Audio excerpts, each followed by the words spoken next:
Hello, hello. Yeah, it's working now. Hello? Yeah, now it's working. Okay, it is. Good evening. Hello? Good evening. Hello? Is this working? It is? Well, there's people still talking, so I don't think this is working. How's that? Welcome to the Zoning Commission. This is a regular meeting on Monday, February 3rd, 2020, here in the Town Hall Auditorium. Present, we have Dan Ferrero, Paige Rassad, Carl Walton, myself, Jill Conklin, Jennifer Roy, our staff liaison, Carl Landolina, town attorney, and Evan Seaman, attorney with Robinson and Cole, working with us. Mike Busher would like to lead us in the Pledge of Allegiance this evening.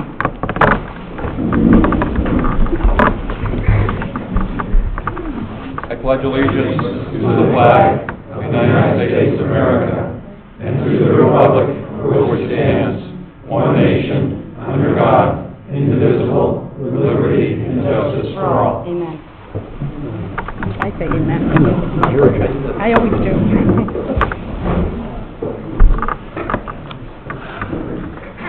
Tonight we are continuing the public hearing from January 6th, 2020 for Hillsdale College. These are 4 different applications altogether. I'm going to read them all off. Number 1912 Hillsdale College, 33 East College Street, Hillsdale, Michigan, pursuant to Section 214-98B, Section 3 of the zoning regulations. Applicant is seeking a special use permit to allow an operation of a religious institution at 700 Hall Hill Road, Somers, Connecticut. The second one is number 19-13, Hillsdale College, 33 East College Street, Hillsdale, Michigan, pursuant to Section 214-98B3 of the zoning regulations. Applicant is seeking a special use permit to allow the operation of a religious institution at 708 Hall Hill Road in Somers. The third is application number 19-14, Hillsdale College, 33 East College Street, Hillsdale, Michigan, pursuant to Section 214-98B3 of the zoning regulations. Applicant is seeking a special use permit to allow operation of a religious institution at 732 Hall Hill Road in Somers. The fourth is number 19-15, Hillsdale College, 33 East College Street, Hillsdale, Michigan, pursuant to Section 214-98B3 of the zoning regulations. Applicant is seeking a special use permit to allow operation of a religious institution at 740 Hall Hill Road, Somers. So when we open this public hearing, anybody that would like to speak, we have a sign-up sheet on the podium. We would ask that you sign your name and your address on the sheet, and then you can speak at this microphone right in front of me. We're going to start, but I'm going to start with our counsel, Carl Landolina and Evan Seaman. We have asked them to help us through this process. There's a lot of legal jargon being passed around that we're unfamiliar with, and right now I think we have more attorneys than we have commission members. So we've asked for their help to guide us through. So I am going to pass this microphone over to... Okay. Carl and Evan are going to take a little bit of time here.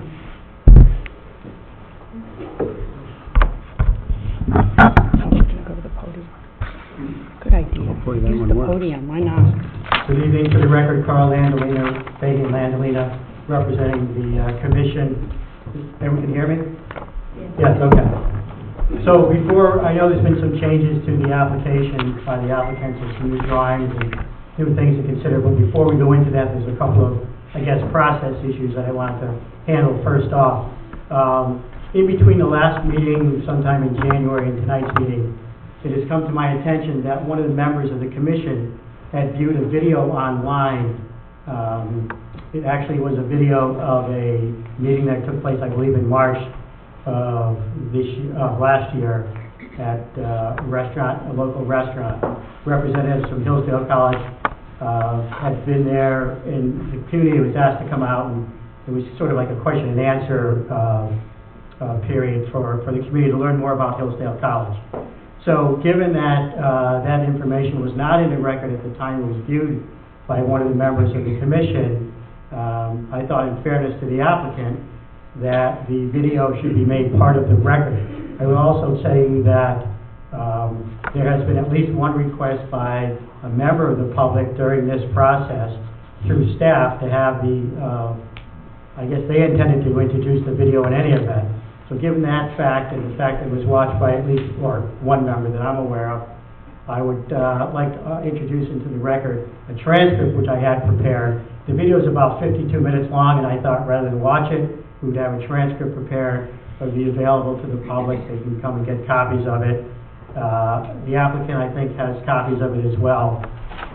So with that, Madam Chairwoman, I would like to introduce, I'll have 6 copies here, one for the record, one for each of the members, as well as a thumb drive showing the video. Now, I do know that the applicant is going to object to the admission of that, so I thought I'd give them the opportunity to do that, and perhaps between myself and applicant, and I think Attorney Seaman has some issues related to the admissibility of this document, to flesh that out before we actually hand it over. So, Attorney Walsh, I think you want to speak?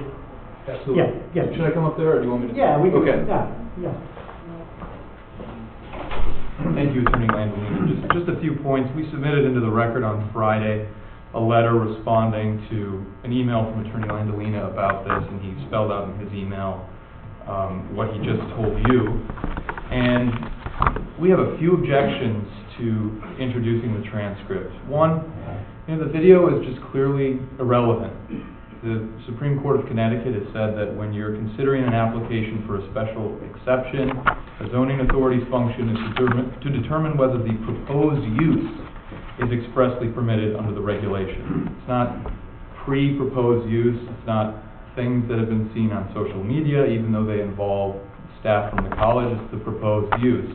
So we don't know why the commission would have any interest, frankly, in evaluating a transcript about, reflecting a conversation that is not part of this proposal.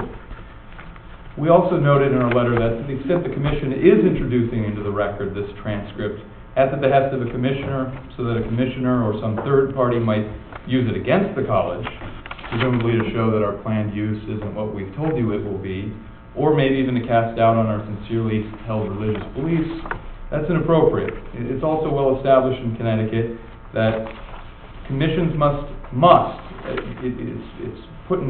it's put in duty terms.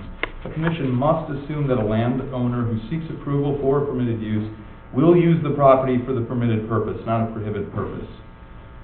And likewise, I think Attorney Seaman recognized at the first hearing that to the extent that members of the public wanted to use the previously circulating ideas about what this property would be used for to cast doubt on who we are and what we believe in, that also would be inappropriate. Third, we pointed out in the letter that a commissioner's stumbling across this video potentially raises new issues that just complicate this proceeding. And those issues would only escalate in importance if this were made a part of this hearing. I mean, especially if the video were played. That had been a proposal previously. I'm glad to hear that we're not going to spend an hour watching an irrelevant video tonight. The college has no reason to think that anybody is out there looking to collect evidence to use against the college, but of course the college has a right to know that. And again, the issue only becomes more important to the college if the video is introduced into the record. Fourth, we pointed out in a previous hearing and in a previous submission to the commission that we're aware of no authority that allows the commission to do this, to affirmatively compile a piece of evidence that is then introduced into the record, presumably to use against us. That's what it appears to be on its face, so I'm happy to hear about some other proposed use of this video transcript. Under the regulations, the Commission may require the applicant to submit additional information only if, quote, such information is necessary or would be helpful in determining whether the proposed buildings, structures, or uses conform to these regulations. But the video couldn't possibly be necessary or helpful to the Commission's evaluation of these applications. Nor, of course, does the video have any relevance to any particular criteria for evaluation under Section 214-102 sub E. Finally, we really have nothing to hide here, so that makes this all the more curious. We have said, and we will say again, that this line of inquiry into various ideas that have been suggested for the properties before this proceeding opened is fruitless. When the prospective gift of these properties was presented to the college, ideas of possible uses were merely that, ideas. Gifts of this nature always come with a preliminary thinking through period, as both the prospective benefactor and recipient deliberate over the terms of the gift to determine what arrangement would suit both. And while this process works itself out, all ideas relating to the terms of the property are inherently preliminary and tentative. And we pointed out that this is a point that Robert Norton was about to make at the last hearing, but he was cut short. The uses proposed in this proceeding, by contrast, the only proposed uses that matter are the uses that the Blakes have concluded are a best fit with its Christian purposes, that the Blakes have concluded are most in keeping with their vision, and that the college has concluded are a best fit with its Christian purposes. It's on the basis of these uses that the Commission must make its decision. We would submit that introducing this transcript in the record would introduce fundamental unfairness. It's irrelevant, it shouldn't be done, and thank you for respectfully considering our objection. Madam Chairman, can everyone hear me? Can I, just before you start, just a point I'd like to clarify. I was the one who apparently cut Mr. Norton short. I would say, I don't believe I did. I think he finished his commentary, and he had a full opportunity to do that. And I don't see him here tonight, but if he comes on the next hearing, he'll have another opportunity to present whatever he thinks is relevant. With that, I'll turn it over to Evan. Thank you. I'd just like to respond. Can everyone hear me? I'd just like to respond to a few points raised by Attorney Walsh on behalf of the applicant, Hillsdale College. The first, whether this is relevant to these proceedings. I note in your letter and your memorandum of January 31st, 2020, there are several cases that are cited relating to Connecticut state zoning proceedings in which prior uses and that is generally not considered. However, in this proceeding, the applicant has raised the Religious Land Use and Institutionalized Persons Act, as well as other related state and federal constitutional law.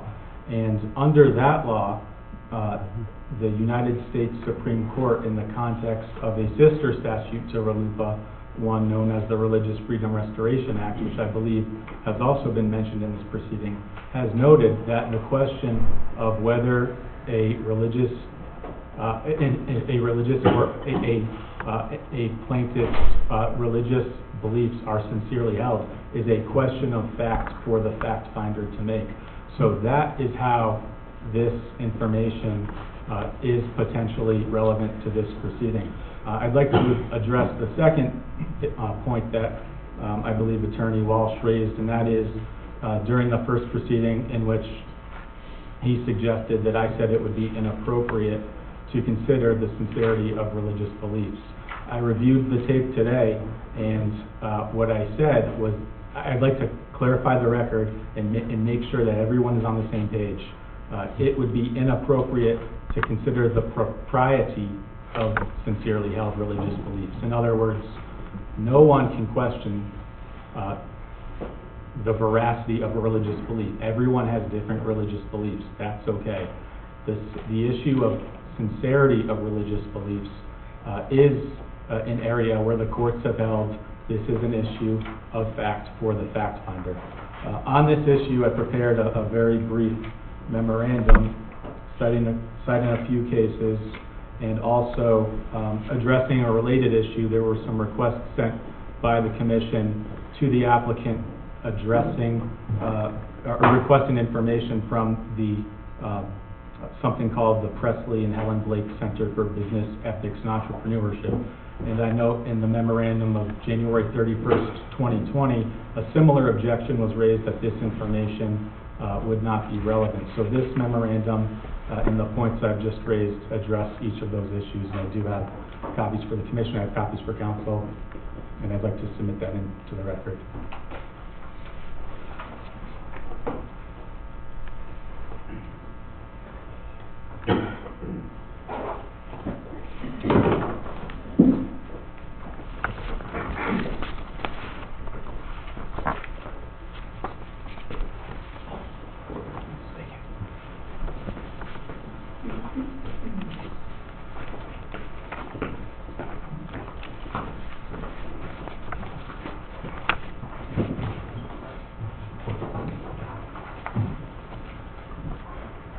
Just one point response? Absolutely, yes. Okay.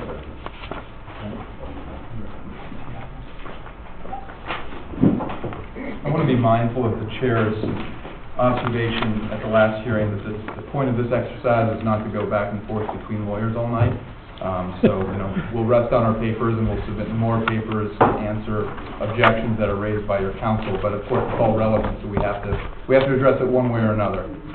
But I'll just note, on the point of whether a religious belief is sincerely held, then Judge Gorsuch explained to the 10th Circuit in a case called Yellow Bear versus Lampert, cited on page 9 of our memo, that courts asked to assess whether a belief is sincerely held have a, quote, modest task, quote, to consider solely whether the claimant is, in essence, seeking to perpetrate a fraud on the court, or here, a fraud on the commission. And I sure hope that that is not the suggestion in this proceeding. I hope I'm wrong, but it sounds like that is what is the line of inquiry that the commission is pursuing. And I would ask you, please don't throw into doubt our sincerely held religious beliefs, which go back to 1844, which we've set forth in numerous primary documents and declarations of our boards of trustees, all the way up into the present time, about the importance of our Christian faith to what we do, the importance of our Christian faith especially to certain things that we do, and how that Christian faith is shaping what we are proposing to do here.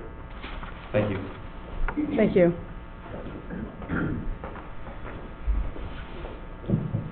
Well, since I'm the one with the document in my hand, I don't know how anyone can claim that the commission is trying to, or the applicant is trying to perpetrate a fraud on this commission. The commission hasn't, I'm sure most of you are hearing this for the first time.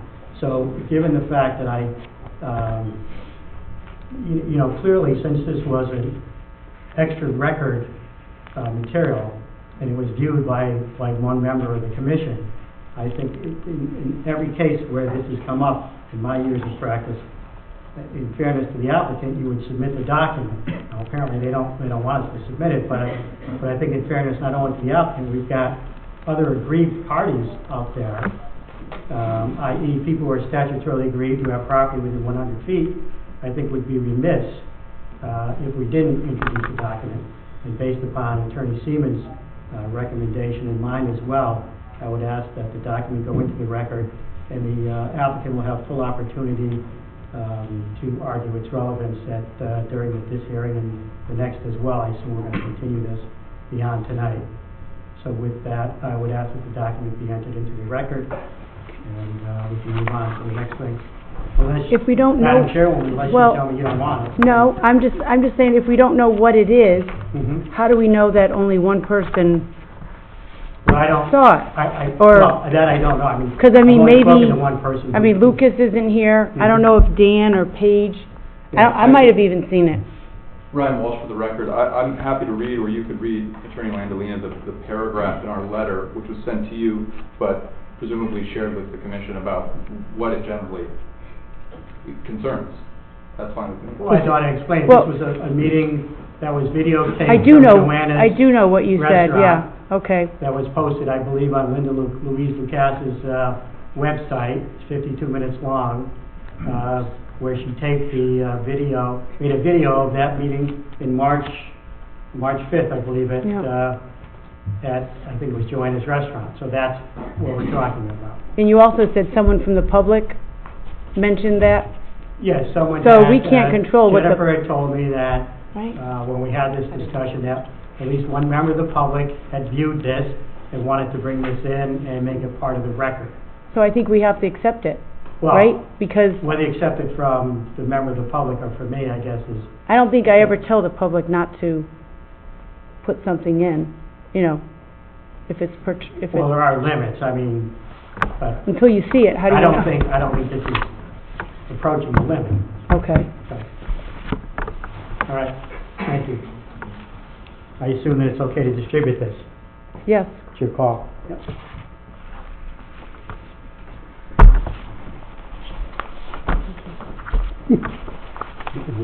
Transfer. Oh, okay.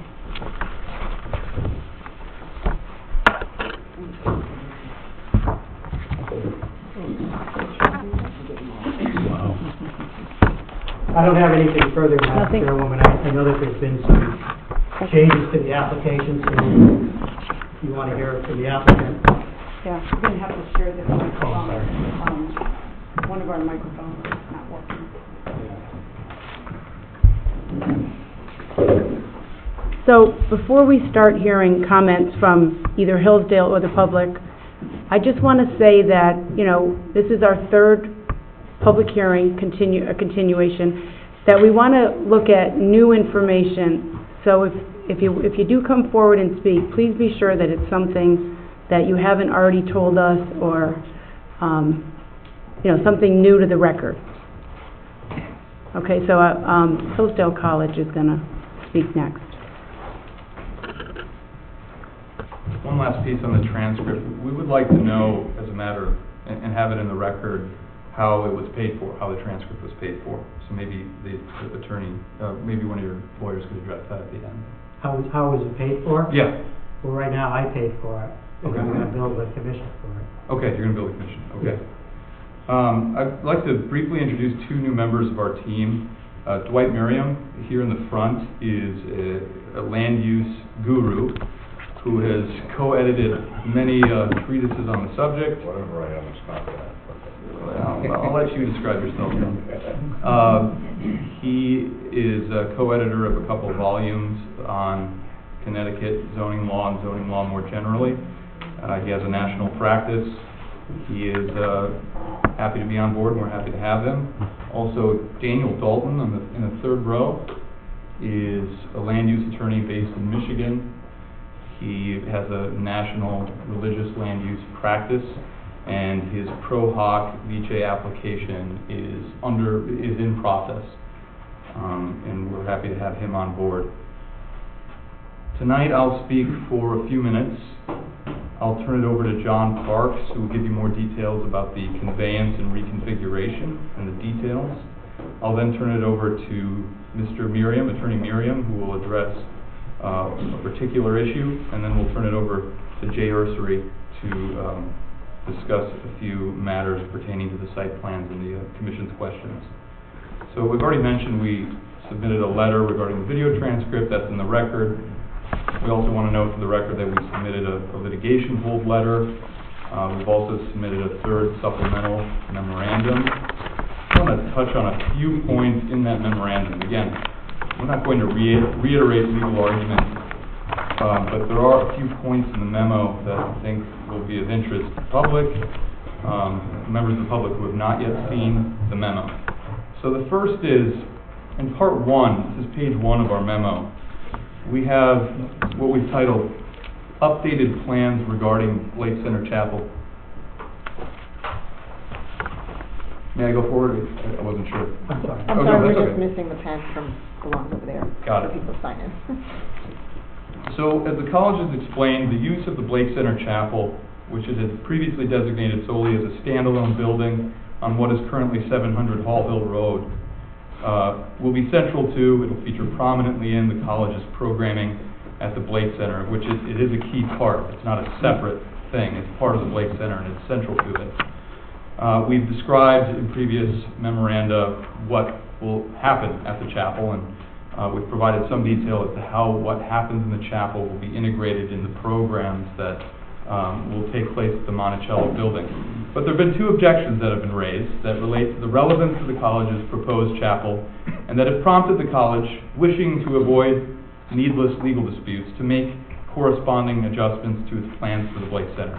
First, Attorney Joseph Williams has taken the position on behalf of his client, and I think echoing comments from the Commission's counsel, that so long as the chapel is not on the same parcel as the Monticello building, the presence of the chapel and its activities, even if fully integrated and central to the Monticello's building's programming, are irrelevant to whether the proposed use of the Monticello building constitutes a place of worship or religious institution. Second, counsel of the Commission stated in the previous hearing, this is Attorney Landolina, that under his reading of the zoning regulations, no single parcel in a residential zone is allowed more than one principal building. We've responded to both arguments, which we disagree with, but as I said, we want to avoid needless disputes. In light of the possibility that the Commission might conclude that one or both of these objections is well-founded, despite our submissions, and in the interest of avoiding wasteful and needless litigation, in the event that occurs, the college has made the following 2 adjustments. First, we now plan to designate an indoor chapel in the Monticello building, particularly in the basement. The use of this chapel will be identical in terms of programming and activities as the chapel in what we're calling the brick building, the standalone chapel, so to speak. All spiritual activities planned for the standalone chapel remain as before. The idea is that, with respect to the standalone chapel, the college anticipates that it will be used in connection with Monticello building programming when the weather permits, a bit of a walk from the Monticello building to the chapel. The use of the chapel, whether it's the standalone chapel or the indoor chapel, will be integrated in the programming such that you might have 8 o'clock breakfast, 9 o'clock seminar discussion, 10 o'clock to 11 o'clock prayer service, 12 o'clock lunch, 1 p.m. further seminar discussion, and 5 p.m. vespers or evening prayer. Where the weather doesn't permit the jaunt to the stone building, we propose to just have chapel activities indoors, and maybe even make the chapel available more commonly, even in addition to when the standalone chapel is open. Second, we proposed and are working now on a reconfiguration of 700 and 732 Hall Hill Road that will put the Monticello building and the standalone chapel on the same lot, which would address Attorney Williams' suggestion. Attorney Parks will address how exactly we're doing that and how we propose to get that done as soon as possible. Now, we've spent Part 2, Section 1 on what a place of worship or religious institution is within the meaning of the summer zoning regulation. I'm not going to get into that here, but I would note that even apart from the chapel activities, what we are proposing to do in the Monticello building is a place of worship or religious institution use. The primary activities planned for the building are seminars that predominantly, the majority of which will address and touch on religious themes. We've identified a number of those themes in previous hearings and submissions, including Christianity and education, biblical exegesis, and like subjects. Similarly, our seminars will predominantly address or touch on religious themes, opened with a Christian blessing, delivered by Christian theologians, philosophers, public figures, and others, on explicitly religious topics, or at least topics that directly address religious themes. And we say we're not bashful about the fact that not every seminar, lecture, or other program will focus on explicitly Christian topics. Every lecture or seminar will amount to a religious exercise of our beliefs. We've explained why we pursue education in the particularly religiously motivated way that I'm describing in previous submissions, so I won't belabor that here. All that matters under the case law is that what we're proposing in terms of content and subject matter will be invariably permeated with religious aspects, in the language of an opinion from the Southern District of New York, cited on page 9 of our memo. Finally, The Monticello structure would further the college's Christian mission by full integration with the chapel in the way I've described. And in our view, it doesn't matter whether the chapel is on the same parcel or on a different parcel, or now as we're proposing on 2 parcels, including the same parcel. Moving ahead to some of the questions and comments submitted by the commission to the college. I'll highlight just a few.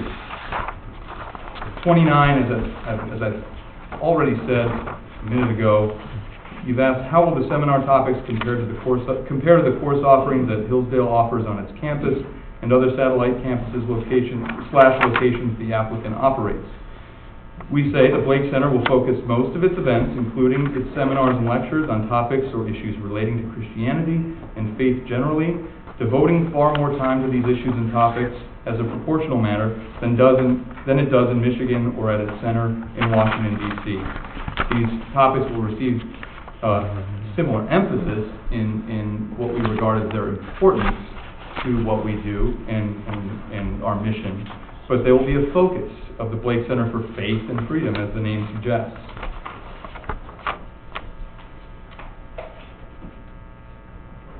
The Commission also asks, how will Hillsdale determine who it allows to use the properties for recreational use, when and how often it will occur, and what measures will be taken to prevent trespass on the neighboring properties? I want to highlight our answer to this question because I'm sure it's of interest to the public and the neighbors, and particularly so at the point that I'm not addressing much of what is in this memo, so I can focus on this. Here's what we say for the benefit of the members of the public who have not yet seen this submission. The college is committed to maintaining the properties in a way that preserves their beauty and maintains their attractive recreational features.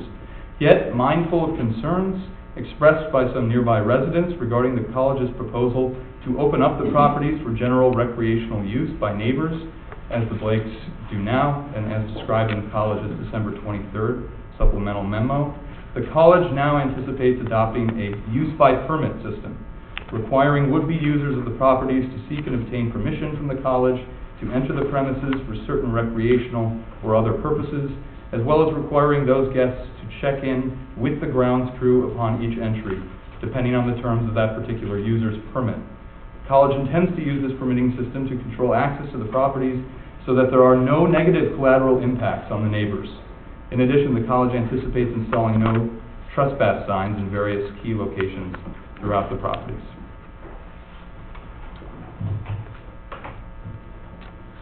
And with that, we'll rest on the submission and we'll respond further to the Commission's questions as appropriate tonight or after the hearing. And I'll now turn it over to John Parks, who will proceed with the second portion. Thank you. Thank you.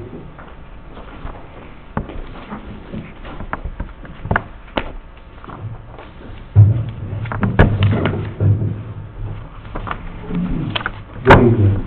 John Parks on behalf of Hillsdale College. And what I've decided to do, can you see this okay? Yeah. I think we have a copy here, John. These parcels originally, when we submitted the application, were 4 separate parcels. 700 Hall Hill Road, 708, 732, and 740. And of those 4 parcels, 740 and 708 and 732 are currently owned by Hillsdale College. And in the original hearing, we submitted a contract wherein Hillsdale was going to buy 700, which is the largest parcel, in January of next year. Based on feedback that we received at these hearings, we're moving that timetable up considerably. And in fact, what we're doing, and it's going to be at next week's Planning Commission meeting, is we're submitting a plan, and I believe you have this plan, the reconfiguration? Yeah. Right in front of us, Yep. yep. Yeah, we're submitting this plan to the Summers Planning Commission, who we've been to previously, and at our previous meeting, they had suggested reconfiguring 732 to include 740, which we agreed to. And as a result of some issues raised at these prior hearings, we've decided to also reconfigure 700 Hall Hill Road and attach most of that land to 732, because the chapel that we've discussed and Ryan referred to as the freestanding building sits out behind the residence at 700 Hall Hill Road, and we are reconfiguring that so it's on the same parcel as the Monticello building located at 732. So the map is prepared, and you have a copy of it. The conveyance documents have been prepared and will be executed by the Blakes. So by the next time we're before this commission here, 732 will include all of the backland of currently of 700 and the piece at 740, all within one parcel. And in furtherance of that, we've prepared a deed of the backland of 700 Hall Hill to Hillsdale College, which will allow it to join it with 732. We've also prepared an easement agreement to allow access to that parcel along the current driveway of 700.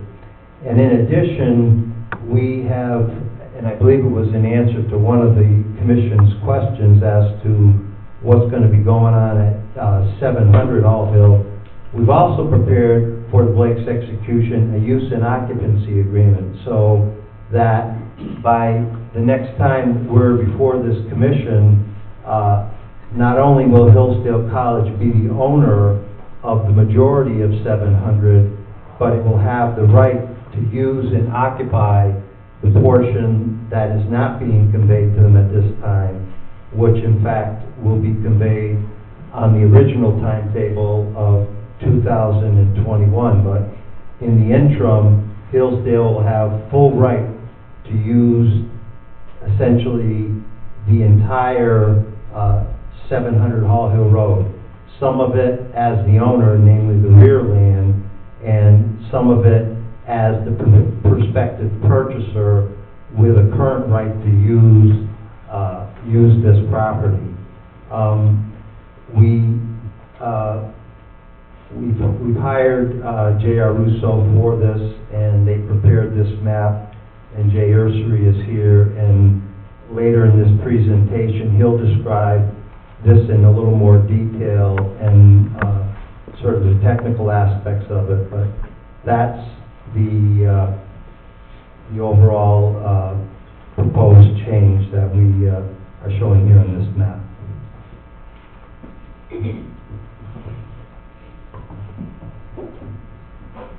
And I believe, do you want to introduce Dwight? Or? No, go ahead. Okay, so I believe They've seen him before. Yeah, the we met next him. speaker is Dwight Murray. Is it because your computer's right? The what? Good evening, my name is Dwight Merriam. I'm a lawyer with offices at 80 Latimer Lane in Simsbury, actually the village of Weetog. And I'm here on behalf of Hillsdale College. And indeed, as Attorney Walsh suggested, I've devoted my entire working lifetime to the issues of zoning and some to planning. And so I was asked to take a look at this question that Attorney Langolinas mentioned last time about two structures or two buildings on a lot, your section 214-10. And so I did a couple of things. I did searches for case law in Connecticut. I did searches for case law nationally. And in addition to my law practice, a good part of my time, more than half of my time, actually is spent maintaining the largest treatise on the subject of land use law, Rathkoff's law of zoning and planning, the leading treatise in the field, with Professor Sarah Bronin at UConn Law School. Between us, we review virtually all of the zoning cases every year from all across the country, over 1,000 cases, updating the entire 91 chapters twice a year and rewriting 6 chapters. So I've had a beyond a deep immersion experience with zoning. And I'm very familiar with this type of provision. I also looked at the 3 surrounding towns and Enfield, Ellington, and Stafford to see what they're doing in that area. And let me just report this. First off, this provision is very typical of a lot of regulations, but it's really designed to address 2 residential buildings in a residential zone for residential use. It's largely a way to control density. And indeed, there's even a New York case, can't find one in Connecticut, but we do have one in our treatise of a New York case where this type of provision was held invalid and not enforceable, where somebody wanted to put 2 houses on a very large parcel. It could readily be subdivided into 2 parcels. So really the objective is to avoid excessive density in residential areas. Now I know what the language says. At best it's a little ambiguous. It's not consistent with what's going on in the other towns around you in terms of what they do. In Enfield, the only mention of something similar is in the definition of a lot. In Ellington, there are 219 references to the term lot. I know, I looked at them all in the zoning regulations, and the only place it talks about not having 2 structures or buildings on a lot is in the definition of a dwelling. 1 single-family detached dwelling on 1 lot. And then it goes on to talk about permitted principal uses and structures, a single-family dwelling on a separate lot. Goes on to define lot. And in their sign regulations, they talk about if you have multiple buildings, you can have multiple signs. And then if you go over to your neighbor Stafford, I will report to you that there are 269 references to lot in those regulations. And I looked at every one of them. And the only one that talks about 1 or 2 buildings on a lot, it says no building containing a residential use shall be erected or maintained in the rear of any building, and no building shall be erected, enlarged, or maintained in front of a residential building, thereby prohibiting 2 residential buildings on a residential lot. And the only other place that it talks about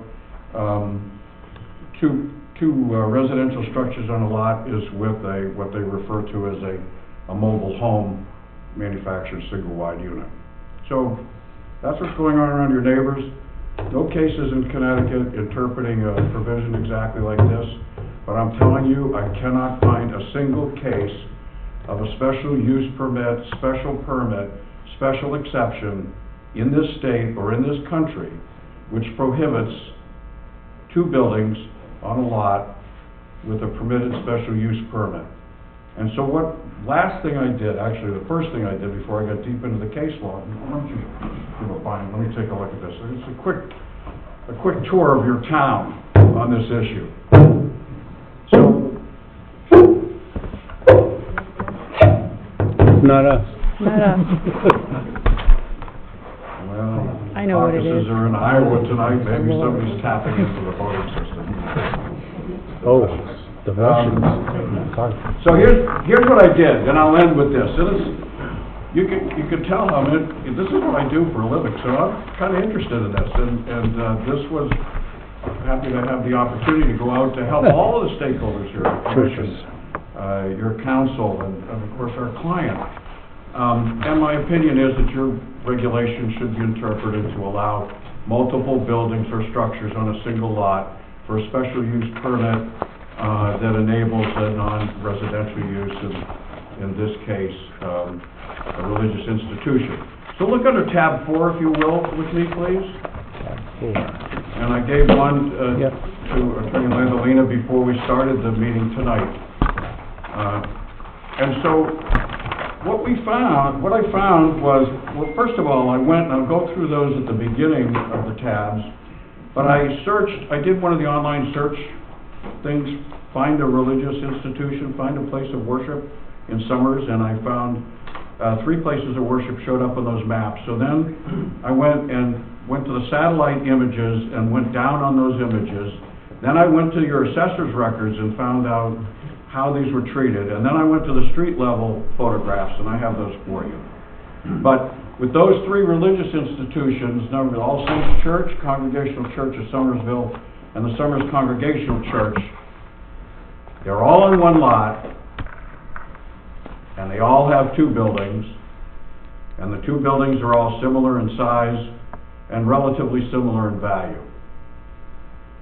But then look at the other ones. These are ones that our local council lived here, worked here their whole lives, started to put together based on their recollections and their knowledge and their participation in various land use proceedings on this town.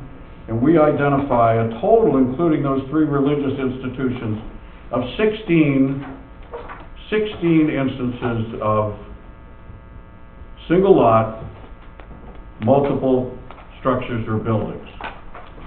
So let's take a quick look at the 3 religious institutions in the front tabs, 1, 2, and 3. Tab 1 is the Congregational Church of Somersville, and you can see the valuation there is pretty close, $721,000 versus $505,000. Single lot, according to your town assessor, 2 different buildings, street level photograph, along with the assessor's cards, a place of religious assembly and celebration in what appears to be a meeting house or a parsonage or residence of some type. Tab 2, the Summers Congregational Church, which has 2 parcels. Says 1 parcel, 2 structures, 4.1 million and 2.9 million, and that's where the non-sectarian cooperative school is, in the building to the rear of the place of public assembly and religious worship. Again, satellite aerial photos, as close to ground level photos like I could get, and then a Q&A from the Summers Cooperative Preschool about the nature of their relationship with the church, which is leasing that separate building. 2 buildings, 1 religious, 1 not religious, single parcel, according to your own official record. And then tab 3, All Saints Catholic Church, 2 buildings, 1 $1 million, the other $735,000 more or less. Again, the full assessor's record showing a single parcel and satellite photo, and then ground level photo. So where do I end up here besides my interpretation of the regulation? I leave you with these 2 takeaways, if you will. Number 1, when we have a regulation that is not entirely clear on its face, we look to how a municipality, how property owners and how boards and commissions and local officials have handled that situation. And in this instance, we have 16 sites that appear to have single parcels with multiple buildings. It appears clear to me as someone coming in and trying to figure this out and help everybody, that you have a long-standing policy of allowing multiple buildings, and they're all in residential zone, incidentally. All those 16 are in a residential zone. I'm so informed. And then the last thing is, we have a doctrine in the law. It's a kind of obscure word. It's called zoning estoppel, E-S-T-O-P-P-E-L. It means to stop. You stop someone, E-S-T-O-P, from doing something. When a government takes a position consistently over a long period of time, allowing certain interpretation of regulations to be applied to permits and approvals and the operation and the taxation of property, they are in the law what we say estopped from claiming otherwise. So I think you have at best an ambiguous interpretation of the regulation. It's not consistent with what's going on around you in the other towns. There's no case on point in Connecticut or nationally other than cases that allow multiple buildings under special use permits, special exceptions, and the like to be on the same site. So I believe that the interpretation should be that multiple buildings are allowed under the special use permit provisions of your regulations. And that's what I have to say about that issue. Thank you. Questions? I have a question. Can you please pass the mic?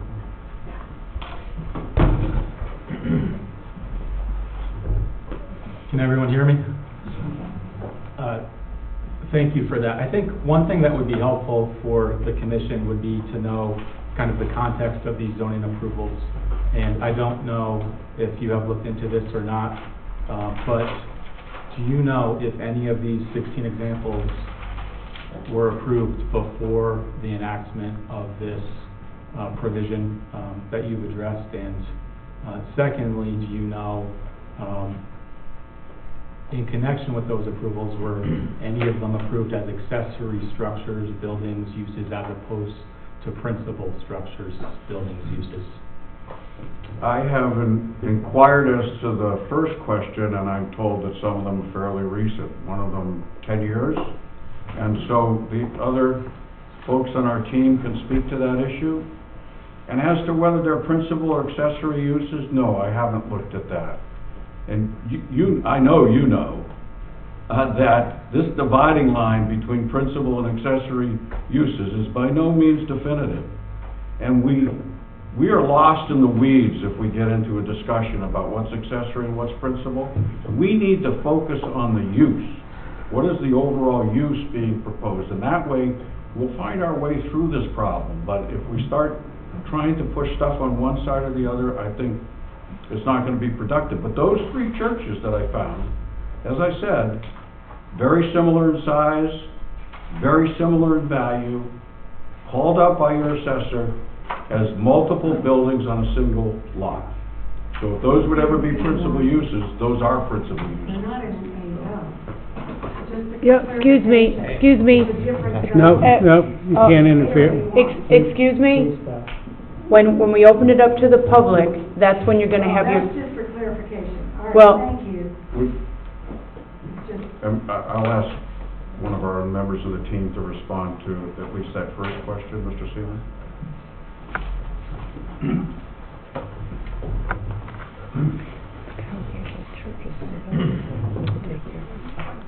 First of all, the regulation that you brought to our attention, Carl, was not specific to the residential zone. It was to both residential zones. And I have lived in this town the last 65 years, and I'm familiar with most of the 16 projects on the appendix to Attorney Miriam's submission in the notebook. And I can say that for many of them I was involved, for some of them I was counsel for the applicant. I can say for all but the first three, they were approved under the current regulation. Specifically, I'm familiar with Sonny's Place, and I think you're familiar with Sonny's Place, and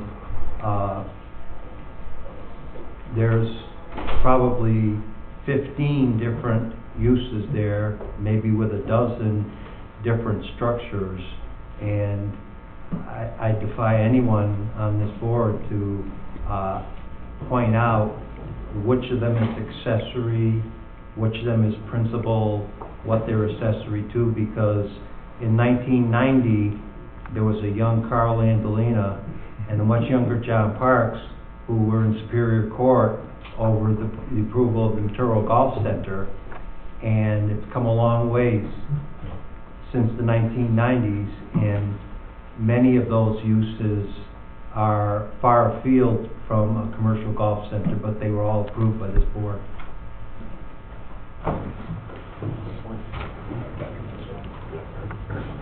Just Ryan Walsh for the record. I just want to add, I'm sure you know, council knows this, but we have further argument on this point between pages 14 and 16 of our supplemental memo. Thank you.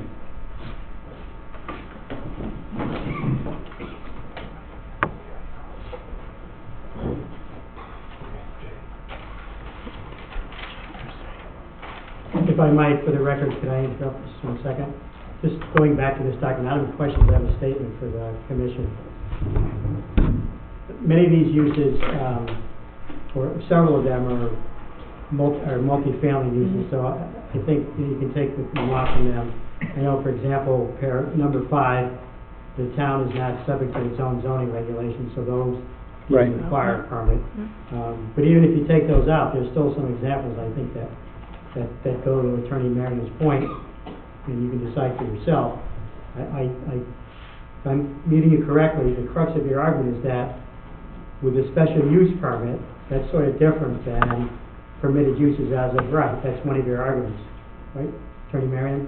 That since some of these things were probably approved by special permit, that in some fashion you couldn't find any special use permit cases that... Well, first of all, let me thank you for helping me complete the argument I didn't make.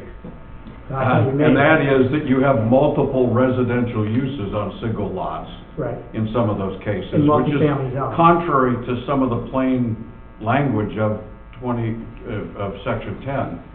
But yes, I meant to make the point that a special use permit, and I'm not talking about how all those other things were approved or when they were approved, but I think what sort of cuts us out of the residential part is the fact that this is essentially a non-residential use, it's an institutional use.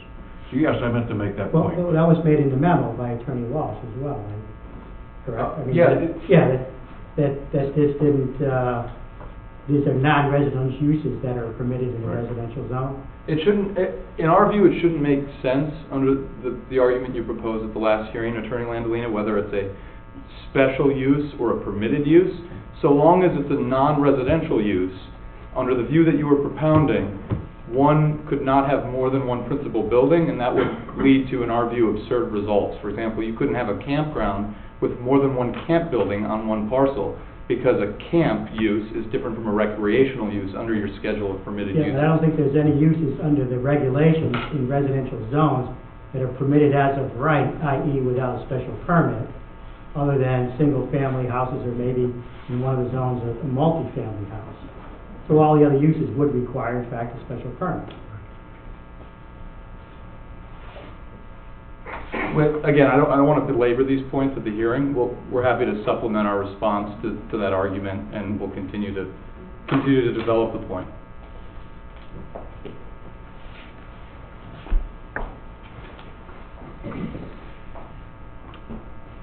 Good evening. Jay Ursary, J.R. Russo and Associates here representing the applicant, Hillsdale College. And I've got a few of the more technical things, I guess, with regard to the application and some of the revisions to the plan set that you have before you that I'd like to just briefly go over tonight. You have a supplemental memo that was submitted by Ryan Walsh on the 31st, which I'm sure you all have a copy of.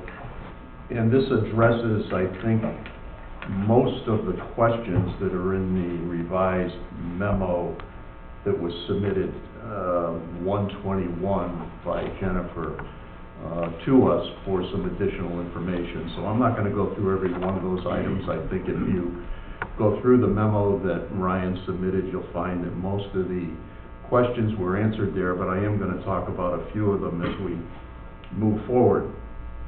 First of all, I guess I'd like to say that since we were here at the last hearing before the Zoning Commission, we were referred to the Planning Commission, and I think you probably have a memo of support from Planning for this particular application in front of you.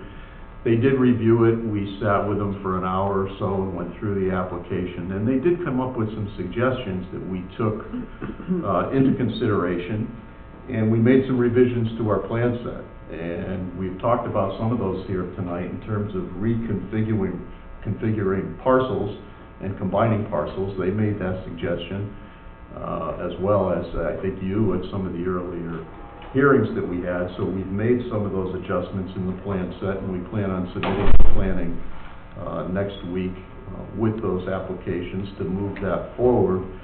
And they also made some suggestions with regards to the driveway to access Monticello, which I think was probably talked about a little bit with this commission, and probably some of the residents who got up and spoke, I think, may have expressed some concern about, you know, a new driveway, a change in look of the fronts of the buildings. And it was also suggested by staff, I think some conversations that I had with Jeff Ford as to, you know, do we really need the new driveway? Will it affect the traffic report? And so on and so forth. So we took a look at that, and we did make some changes. And why don't we talk about that one first? I guess you also will have there in your packets a revised traffic report from Tess Schwartz. That's part of your, hopefully, your packets that you have before you. And we took a look at moving the driveway, and I'm going to flip my plan over now, and I'm going to go to essentially the Monticello property or building property. And if we take a look up here at the plan set, you'll see that I've got the structure highlighted here in brown. We've got driveways that are highlighted in gray. The parking area to the rear. The parking area hasn't changed from what you saw at the last application. You may remember the initial application showed somewhere around 60 spaces, and we talked about occupancy of the building and so forth, and what rooms were going to be occupied, and how many people, and as a result, we've made some modifications. Some of the conversations we had with the folks from Hillsdale, where we were able to refine the number of people that might be attending something going on here. And we were able to reduce the number of parking spaces down to 32. And that's what you saw at your last meeting, and that hasn't changed. But what we did have, and what you saw in the earlier sections of the application within the traffic report, was a driveway that accessed the rear parking area that came in opposite Bilton Road, which is right here. Came across the property, came by the essentially far left side of the house, and then accessed the rear. And again, the Planning Commission suggested that, well, why don't you take a look at removing that and see if you can use the existing driveway, and I think it was talked about here, and it was talked about with some of the people here from the area, and we did take a look at it, and we got Tess Schwartz to take a look at it, and she talks about it here.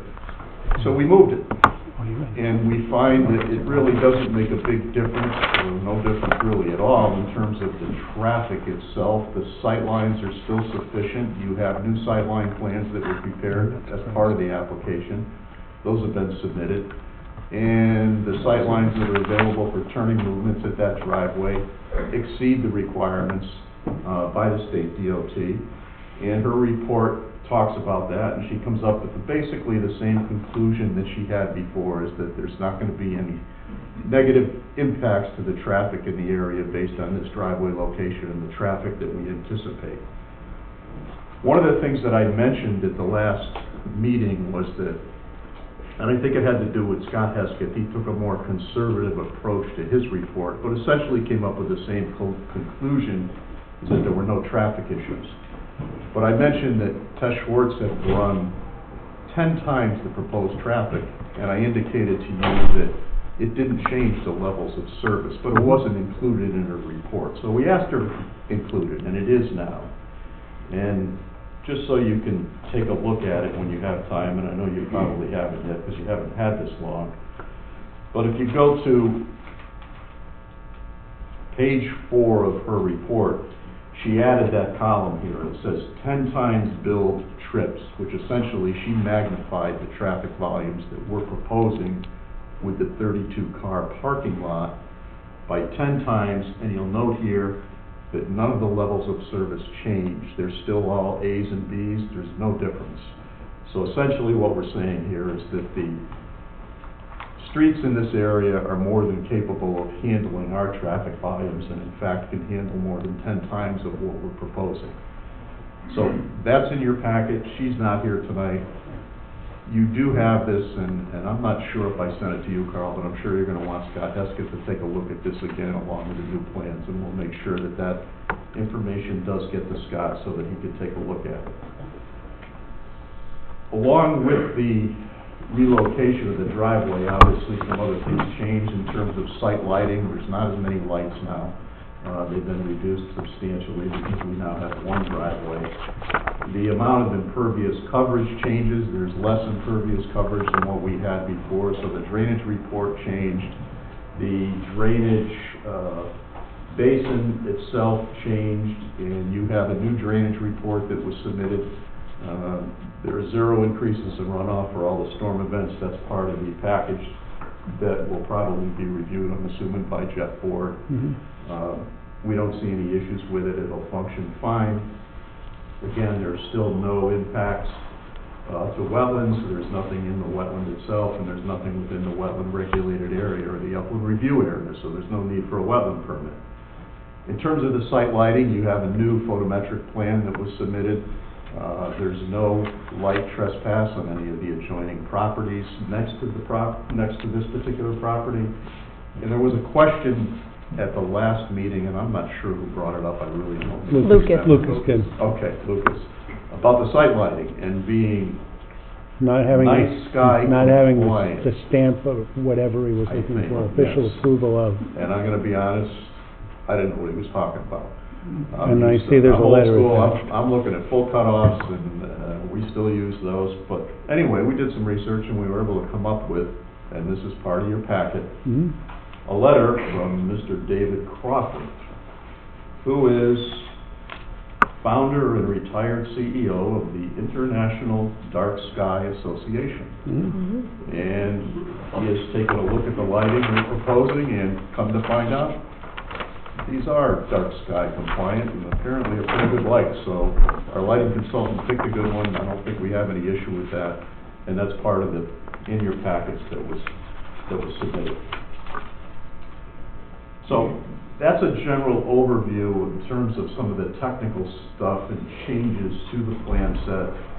New driveway location, less impervious coverage, less lighting, less change to the front look, I guess, of the property itself. Parking still to the rear, drainage to the rear, and that's essentially what we've done in terms of the Monticello building. Now, that said, there are a few other things that I'd just like to go over with you briefly. There were a number of questions and concerns raised in the memo from your staff, and the team has gone through all of these, and as I said, Ryan submitted his memo to you, which essentially goes through these 1 through 40-something, I believe, and addresses all of them. And I don't plan on doing all of that, but there's a couple that I do want to talk about a little bit. And I'm going to go back to the other plan. So one of the things that was requested Excuse me, here- can you tell us which number question you're going to be answering? Just so we can follow along. Yep, to start off, and I'm gonna have to find the number. Bear with me a minute. Copies of dimensional floor plans, number 14, of all existing and proposed buildings. We had originally submitted to you the architectural floor plans for the Monticello building. And when we did that, there were some questions as to, well, what rooms are you going to use and how are you going to use them? And I think when we submitted the original application, we talked about certain rooms on the first floor were going to be used essentially for places of assembly where there would be a conference or a seminar or what have you. And we told you how many people could fit in that space, and we did an analysis of the septic leach field, could it handle that many people? And we've gone through all that, and I think you have answers to all those questions. But in this particular memo, under item number 14, we're now looking for floor plans for all the buildings. So in the supplemental submittal to you, we have given you floor plans for 700, which is currently the Blake residence, which is part of the plan set that you have. And I will tell you that we did not have the original architectural plans available to us. The house was built in the 70s. They have a lot of information. They had some beautiful hand-drawn elevations of the house. They had the original site plan for the house that showed the septic system and how it was laid out and how big it was, how it was designed. They had the well locations, but they did not have the floor plans, couldn't find them. So we had to go in and measure every room. It was a task. It's a big house. It's a lot of square feet. There's a lot of rooms. There's 6 bedrooms.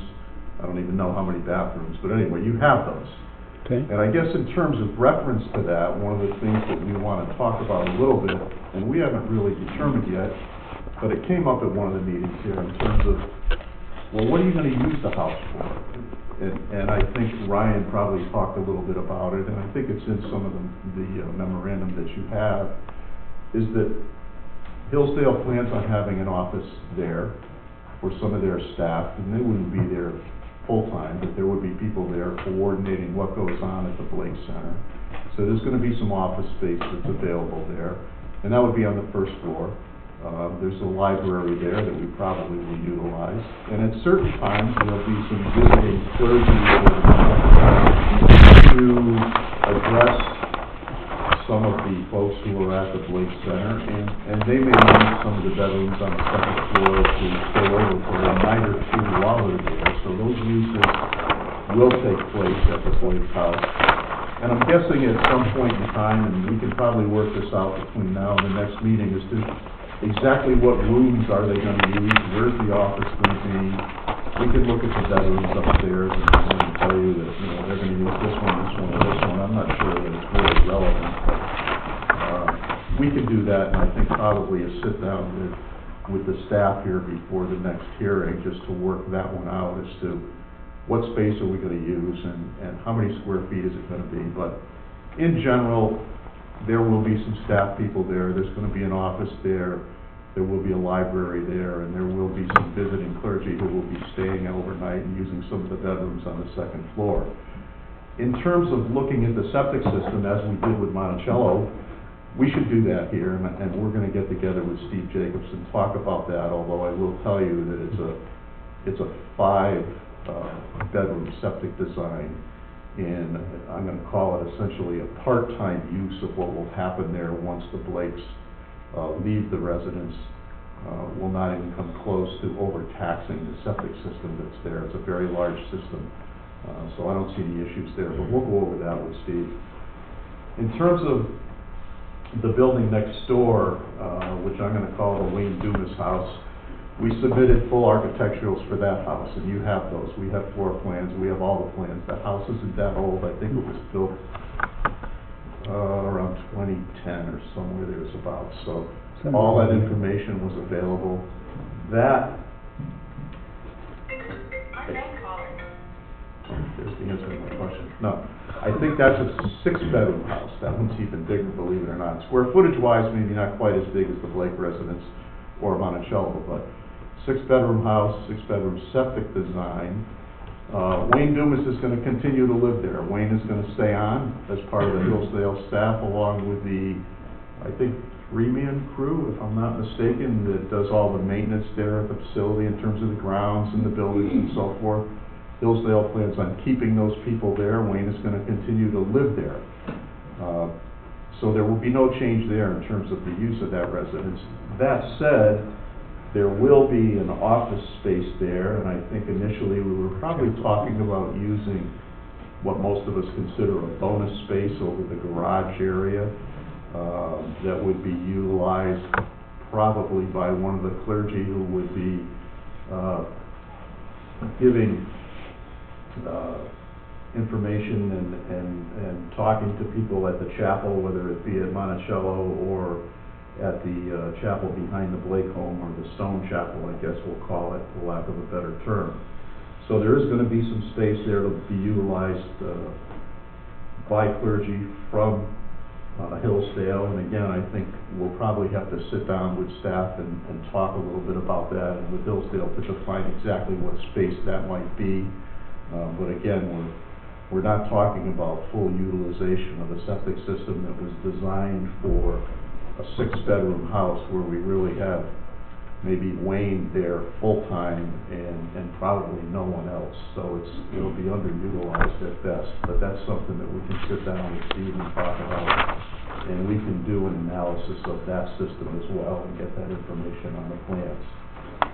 So those are a couple of the things in terms of looking at buildings and square footages.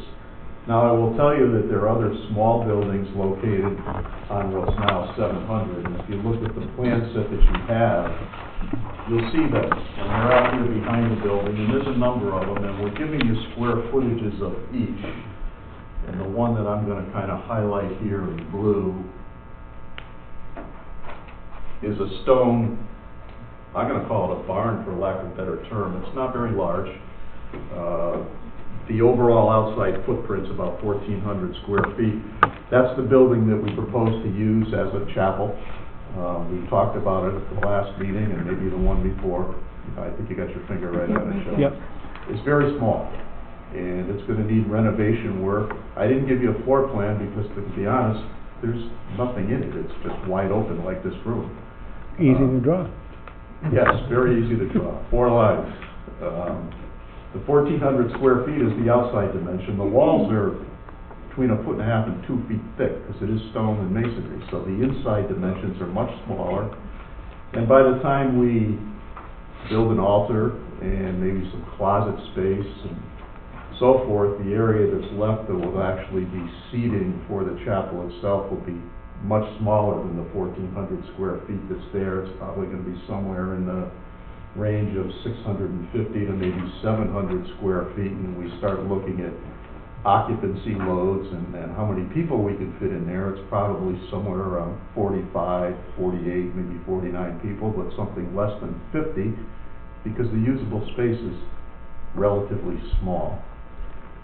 So that's the location of that building. The other buildings are small cottages, there's a sawmill, there's another building that we're calling a covered swing, but it's got a roof over it, it's got square footage, but it's all open.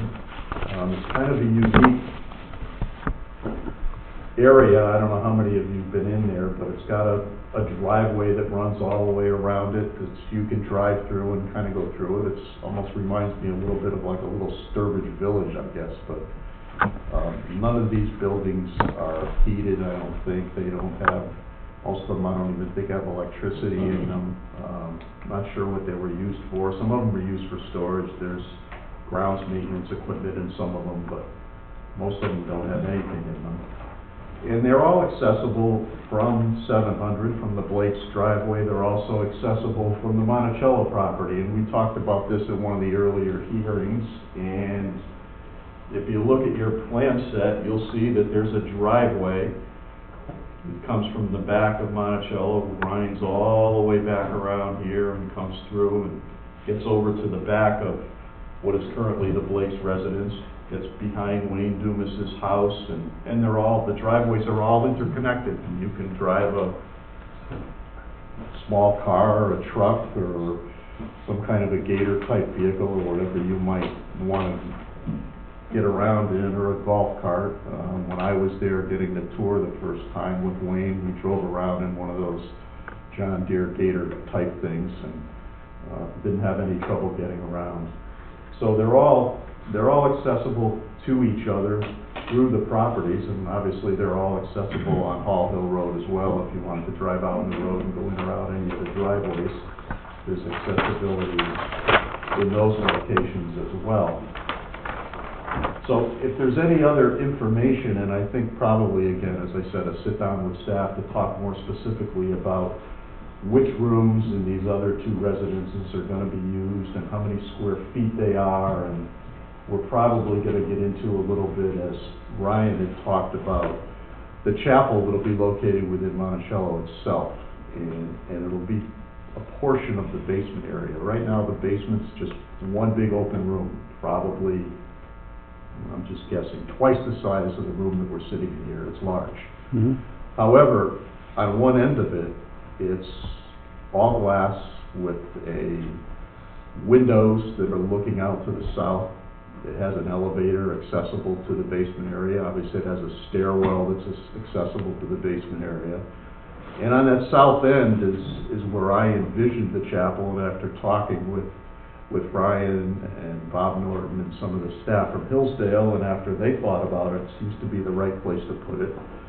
Wouldn't take up all the basement area, and will only be a portion of it, because again, we're not talking about a large number of people. They would be the same people that would be there attending a seminar that would also attend a worship service in the chapel, so it's not going to be a real large area, but I think we have the ability to take that area, convert it to the chapel, finish the space, again, accessible by elevator. I did see provision down there for sanitary facilities, although they weren't built, but it's there. They were plumbed in, they were visible in the floor. And that south wall would be very easy to create a full walkout off of that end of the building to the outside, where it's currently all glass, but there's not a door, but it would be very simple to do, so would require some modifications. Again, that said, probably some more sit down with your staff to hammer that out a little further. And further, I think there's been some discussion, and we're trying to put a time together with Jennifer and again your staff to go out with the fire marshal to have them take a look at the accessibility to each one of these buildings in terms of the driveways. Do we have sufficient access for an ambulance or for a fire truck? I believe we do. I know the driveway into Monticello, we've widened it a little bit now. The original driveway was 12 or 13 feet, and we've got it up to something acceptable for two-way traffic, and to be able to get a trash truck in to empty out our dumpster, so I'm sure we're fine for a fire engine or an ambulance, so I think we're good in that case. But again, those are some of the things that need to be talked about with staff. The stone building, or the chapel that would be located behind 700, has accessibility on a very small driveway now that they use. Again, we drove on it with a pickup truck, and you could do it with a gator. Right now, the walking across the lawn behind the house would be the access for folks attending the service there, but that's something, again, we'll talk about with staff and with the fire marshal and with Steve Jacobs in terms of sanitary facilities. Based on some of the research that I've done, the size of the building and the occupancy level of the building, it appears to me, based on the state health code, that sanitary facilities aren't required. We have sanitary facilities available to any of the folks who are here with us at Monticello to be able to come back and forth and use the sanitary facilities there if it was necessary. But again, I think those are some of the things that we can iron out between now and the next meeting with the staff. So that kind of talks about, and I've talked about a lot of things, but starting off with building square footages and floor plans and so forth, I think we've addressed, hopefully, the information that your staff is looking for. Now I'd like to move, I think, a little bit and talk just briefly about the lot line reconfiguration, which John kind of touched on, which, again, was talked about at the planning meeting, and they suggested that we do this, and we've got applications put together, and I'm just going to highlight on this plan again that I have in front of me in blue, where the proposed lot line would be between 700 and the remaining land to the rear, which will become part of the Monticello property further to the north. So right now, we're proposing a line here which essentially creates a new lot for the frontage and the Blake's home.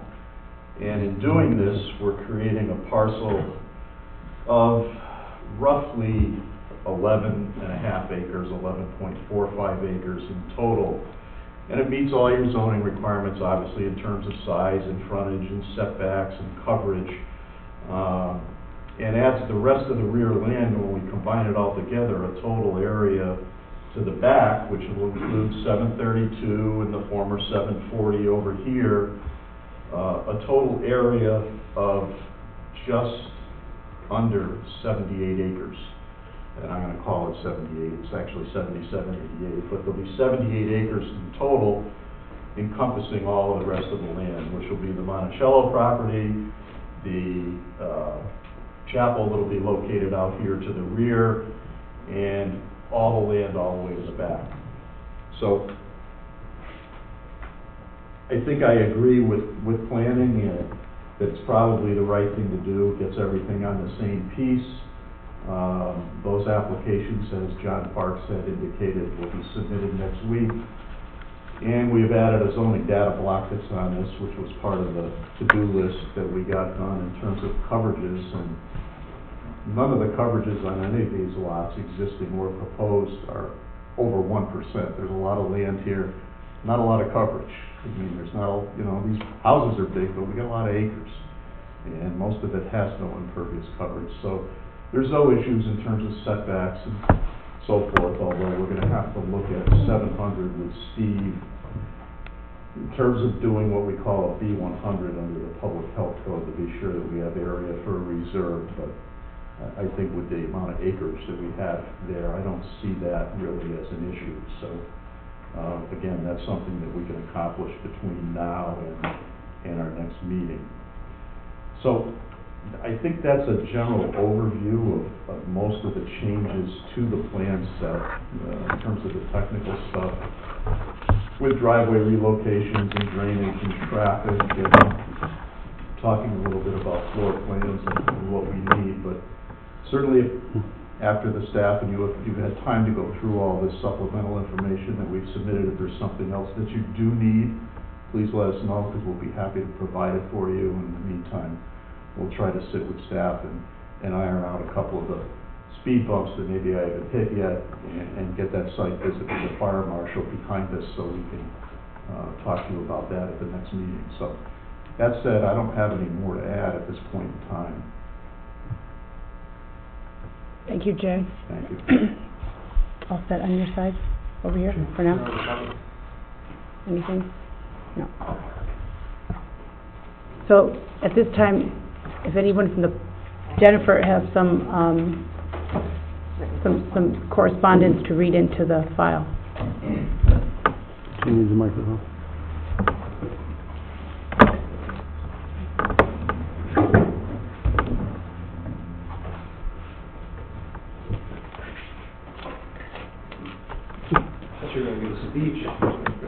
He didn't want to steal the pen. He didn't want to steal the pen. He's working it, he's working. Okay, I've received this additional correspondence since our last public hearing. Letter from, says, dear members, at the most recent meeting of the Summers Republican Town Committee on Wednesday, January 8th, 2020, Spider Terry presented a motion that the RTP support the application for a special use permit for the Blake Center for Faith and Freedom. The motion was seconded by Dan Ryland, followed by a brief discussion. The motion passed unanimously with 3 abstentions. The Republican Town Committee strongly believes that the proposed use of the Blake property by Hillsdale College is in the best interest of the town of Summers. Sincerely, Timothy R. E. Keeney, Chairman, Summers Town Republican Committee.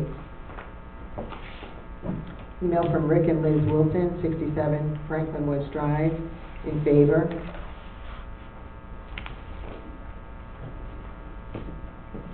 A statement from a K. David Schultz, 15 Laurel Woods Road, Woodbury, Connecticut. Subject, strong support for Hillsdale College Faith and Family Center. Dr. Christopher Mazdinowski, 7 Meadowbrook Road, Summers, in favor of Hillsdale. Chris Flynn, 597 Hall Hill Road, firmly against. Jennifer Fitzsimmons, 56 Blue Ridge Drive, Summers, opposed to the Hillsdale special use permit. Jerry Tarbox, 2 Meadowbrook Road. He submitted a petition with 21 additional signatures in opposition. Michael Lesko, 113 Fulton Road, opposed. Nancy Rodriguez and Eric Meisterling Jr., 646 Hall Hill Road. Eric Meisterling Sr., 44 Goodwin Drive, and Hyman Rabinowitz, 634 Hall Hill Road. I believe actually this was given to the commission at the end of the last meeting, but officially submitted in opposition. Julie Hinckley, Collins Road, Somers, Connecticut, opposed. Tracy Eisenman of Michelle Drive, Somers, opposes. Karen Regan, 597 Hall Hill Road, opposing the special use permits. And Ralph Williams, 42 Springfield Road, Somers, in opposition.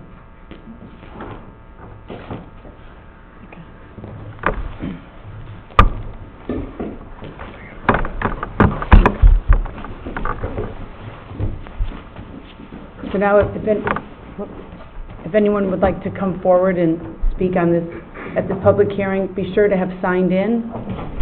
The sign-in sheet is on the podium. Once you've signed in, you're free to speak. State your name and address. Karen Regan, 597 Hall Hill. You gotta get close. I wanted to express my appreciation for the significant amount of time that you all have put in thoughtful consideration that the zoning members have put forth regarding the special use applications that Hillsdale presented for the properties on Hall Hill Road. Townspeople count on our elected and appointed officials to do the right thing and protect our town. And it has been evident that the zoning commission meetings and in the public hearings that the members of the commission are committed to doing the best they can for our town. There has also been obvious pressure to approve Hillsdale's applications that's been put on commission members from a few citizens and even an elected official.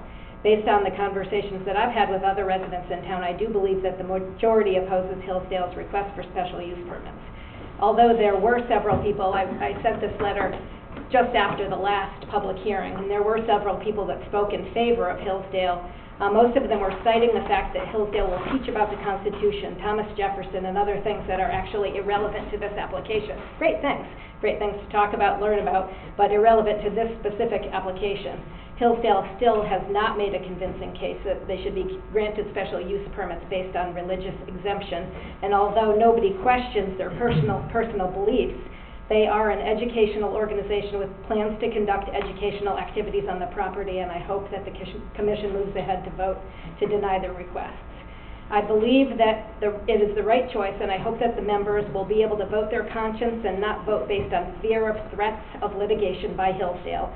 Sadly, the town will likely be involved in a lawsuit either way based on the fact that there are already legal representation for at least one neighbor.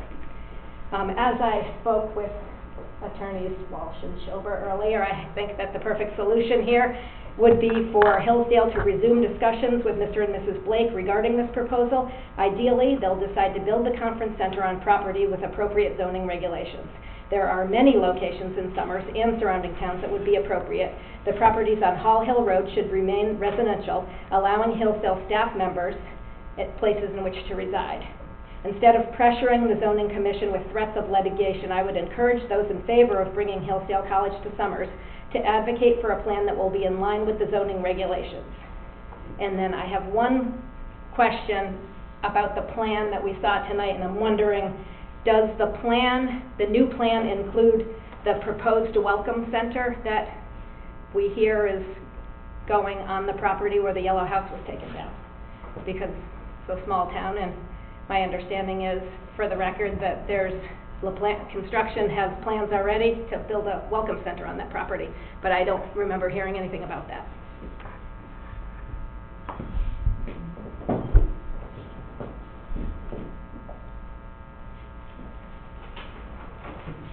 Hammelbeck, can you hear me? Yes. Can you hear me? Yes.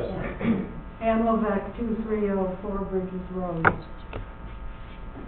I have not come to the first meeting. I've come to the second and third, and there's been a lot of time spent with our experts here who I respect all the knowledge they bring to this meeting. I also know quite a few people, including most of the people on this commission, and I appreciate all the work that they do because if they're volunteering, as I do the same thing on another commission, which is a lot more fun. But I'm here to speak as a citizen of this town all my life, and an American citizen, and a Christian. We've been talking about Christians here and having a church. My father knew Mr. Blake as I do. They were good friends. I know Mr. Blake as a hardworking person. He also is clever and smart, strong-willed, and a conservative. We have a town that's very conservative, I feel. It's Republican. We've talked about the Republican Town Committee submitting their favor of having it. I'm scared. I'm scared of the town becoming ultra-conservative. Because I have had opposing views and had it put on yard signs and they've been stolen. And schools like this, I believe, and we're talking about a church being built here, but it's also a conservative school. I feel that this would be, I don't know, free speech. We can't even put up signs that are opposing views and they get taken away. That's not right. That's not what this country is about. And it seems like we're a microcosm of what's happening in our country. And we're getting fed and forced to have organizations that follow that conservative element to come into our community. I was concerned about also that meeting that was taking place at Joanna's. I hesitate to add that, and again, I've seen that Jefferson building being put up, because I don't live far away. And I know Presley wanted to have a legacy left. I mean, he's got so many legacies all over Springfield and everywhere. But the legacy that he planned, I think he had it planned in the very small stages of this building being built. Because what do you do with a Jefferson home like that? And I think it was like pre-planned. And it seems like that's an A1 zone, and there's so many people in that area that do not want that. And I would like to see more free speech, so that it just seems to me a little too much. The other place, Sonny's Place was mentioned. The three churches were mentioned as having those kinds of buildings on those lots. I know Sonny's Place. My dad was a farmer there. That is a commercial area. It's on Main Street. We're talking about an A1 zone again. Come on. The churches, I belong to one of those churches.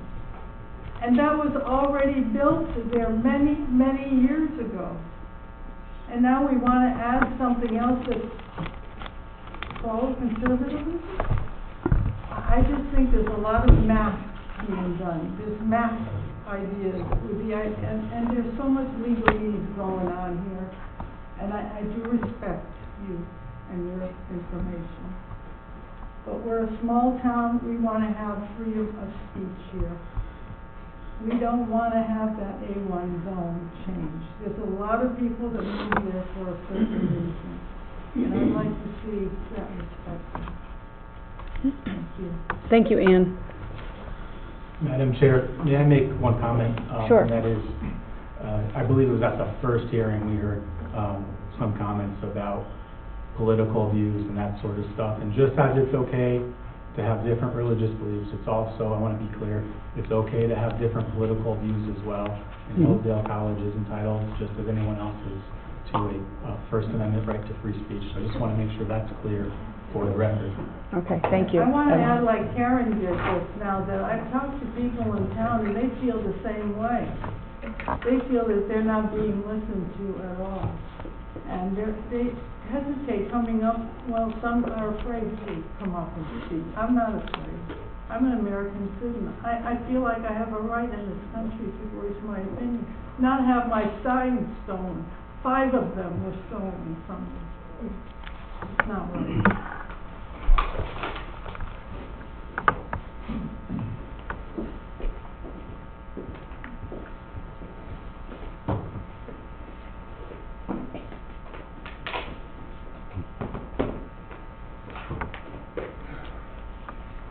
Richard Spider Carey, 8 Kibbe Grove Road, Summers.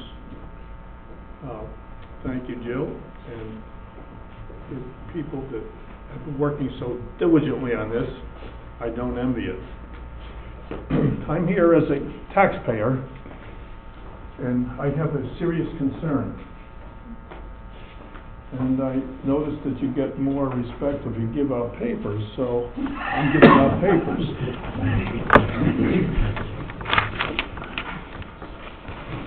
This is a little thing that was called to my attention many months ago about a town in my home state, New York, that was fighting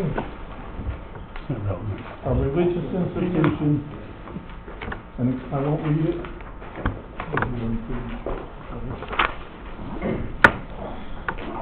And my big concern is, I read something in the JI within the last few months.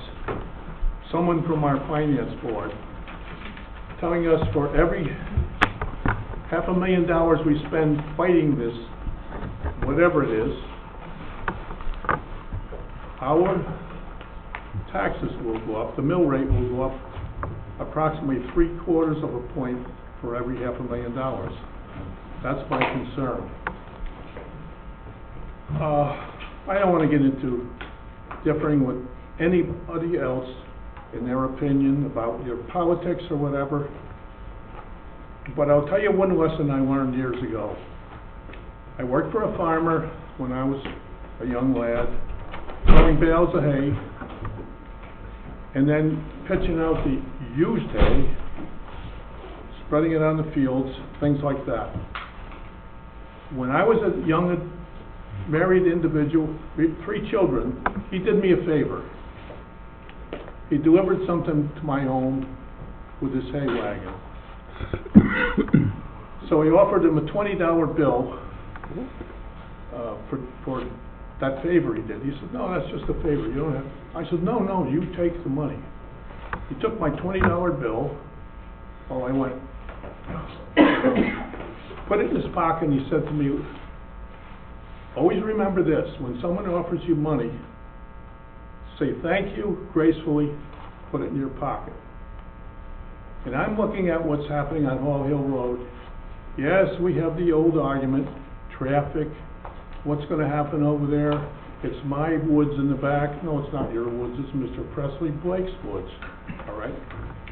I live in a single-family home, A1, not me, A1, all right?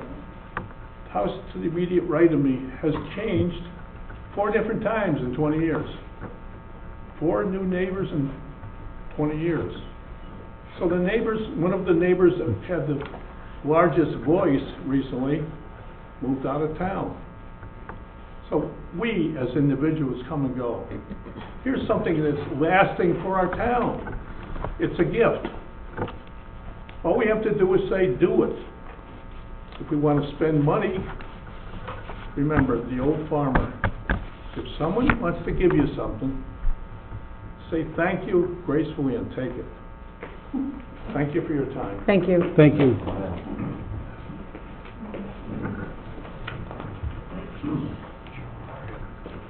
Good evening, Madam Chair and Commission members. Once again, Attorney Joe Williams with Shipman & Goodwin, 1 Constitution Plaza in Hartford. And as you know, I represent Ms. Danuta Teklovich-Buerich, who owns the property immediately adjacent to the 700 Hall Hill Road property. That's the subject of the application before you.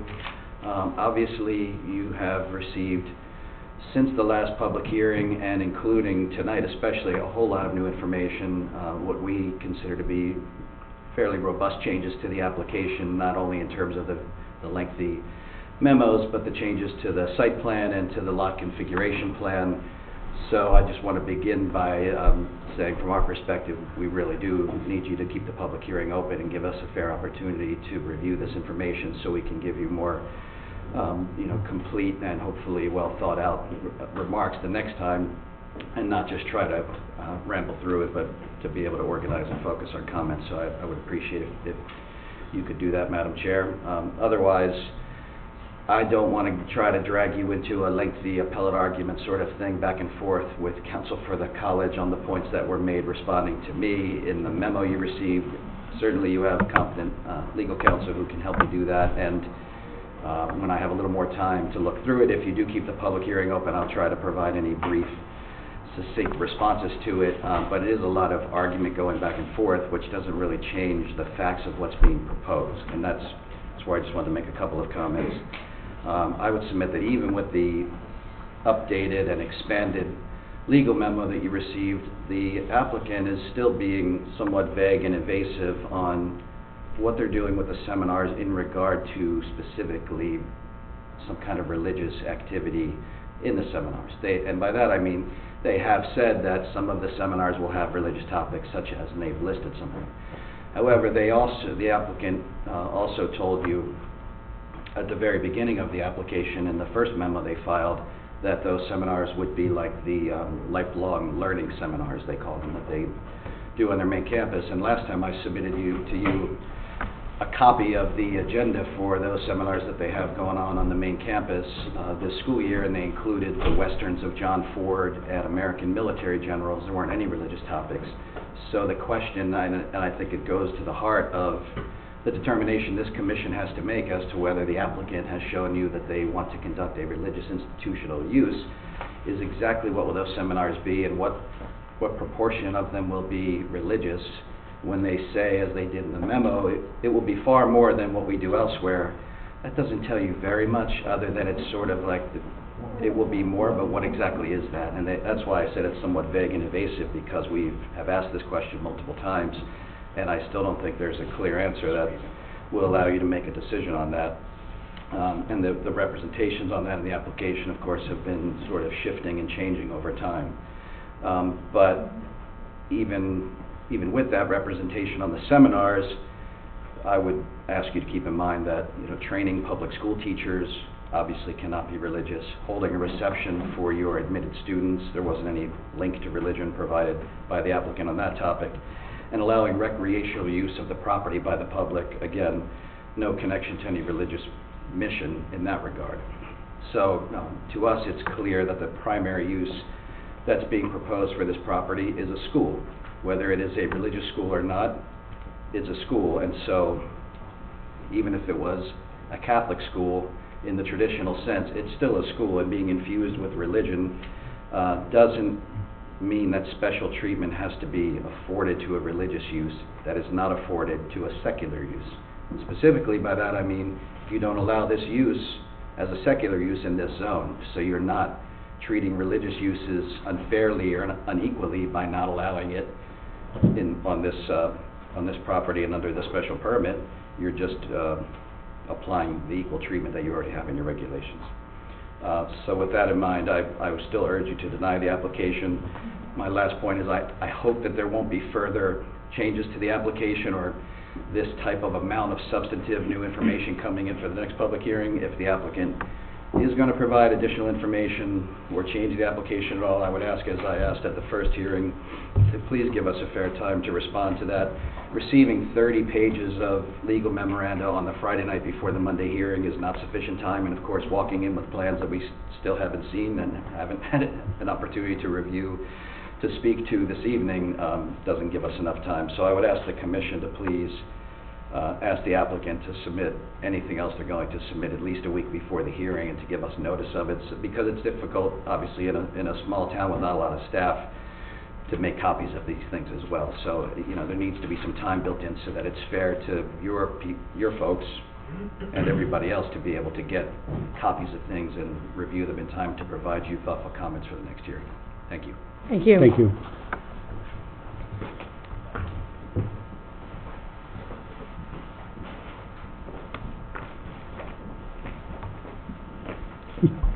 Jerry Tarbox, Holland Road, I'll be right. Meadowbrook Road, Summers. Present these. Very well, I'll just present you with stuff. Clearly that what the binder contains is various public documents referencing Hillsdale's proposal on Hallway Road as an educational facility. And council just spoke to the question of use. And what I wanted to do is just kind of put together some public documents that are out there, from minutes from the summer's economic development meeting. There's various articles from the Journal Inquirer. There's also an article in there from the Hillsdale Collegian, which is Hillsdale's college paper, which is based. Oh, yeah, we're having, You have to really speak into it. You gotta get- You can take it out, you it's can- easier. Or make it taller. there you go. Is it on? Hello? No. Not on. It's not working. Somebody might have grabbed it and, do you wanna?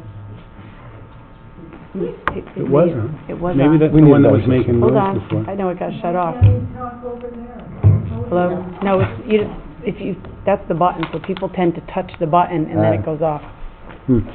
Hate that. This is a great system.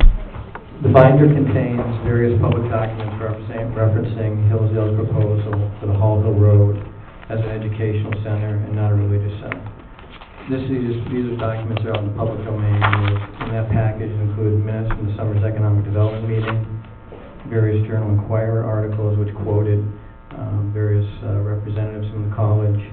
There's also an article from the Hillsdale Collegian, which is the Hillsdale College paper, which is referencing that also. And also there, I put to the back, there's a copy of a website that's since been taken down, that was kind of giving an overview of what the project was for. And so I thought that'd be beneficial to you. Thank you. Thank you.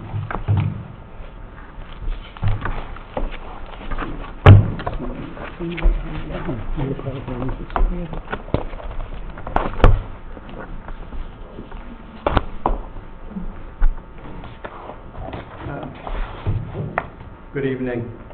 My name is John Burney. I own the farm that abuts 700 Hall Hill Road on the Watchog Road side of the property. Right now, the college owns 3 of the 4 parcels and soon to own the majority of the 4th parcel. So it seems to me that the end result is fairly obvious. It seems like the college is going to eventually acquire the approvals necessary in order to use it the way that they want to use it. So there's 2 very different approaches that the board could take. The board can litigate every step that we go along the way, or the board can sit down with the applicants and work together with them and say, this is what we need. I understand the board can't approve something that doesn't meet the criteria, but I think that it would be time well spent to sit down with the applicants and come to something that works for everybody. So otherwise, it's going to be a very long and expensive ordeal. Thank you. Thank you.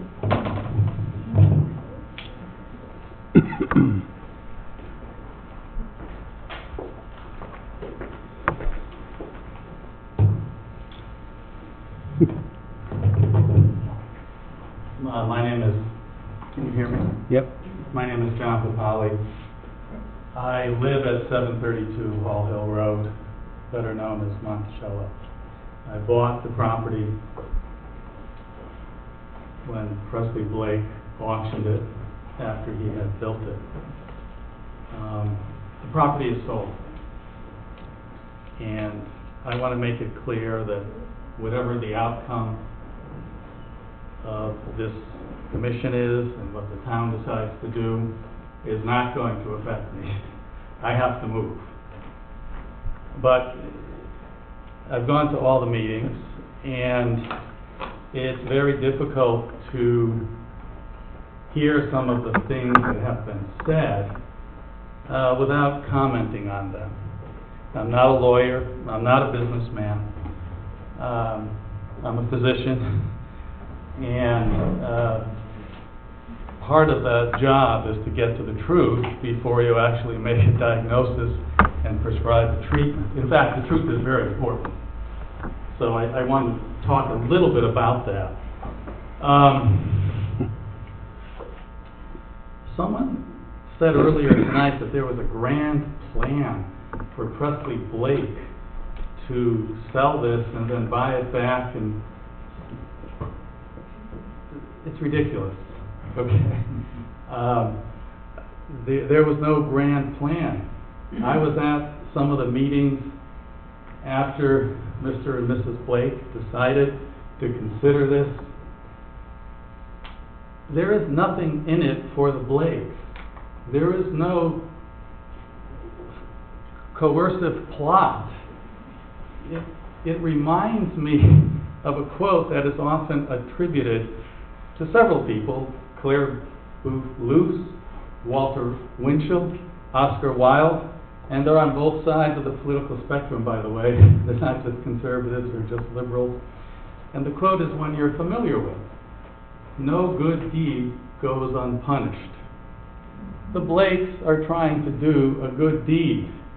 And the quote refers to the fact that very often when people try to perform a good deed, it is misinterpreted or even worse. I grew up in Connecticut,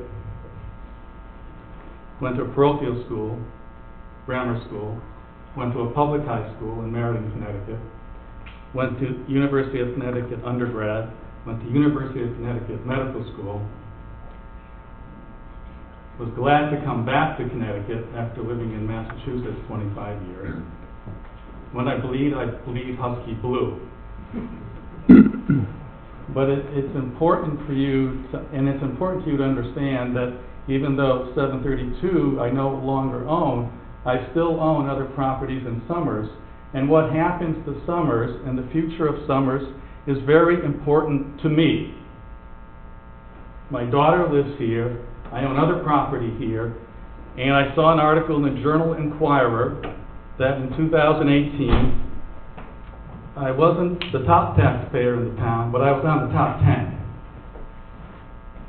I would never have considered selling this property to Hillsdale College if I didn't feel it was in the best interest of the town of Somers. I understand everyone's concern about this.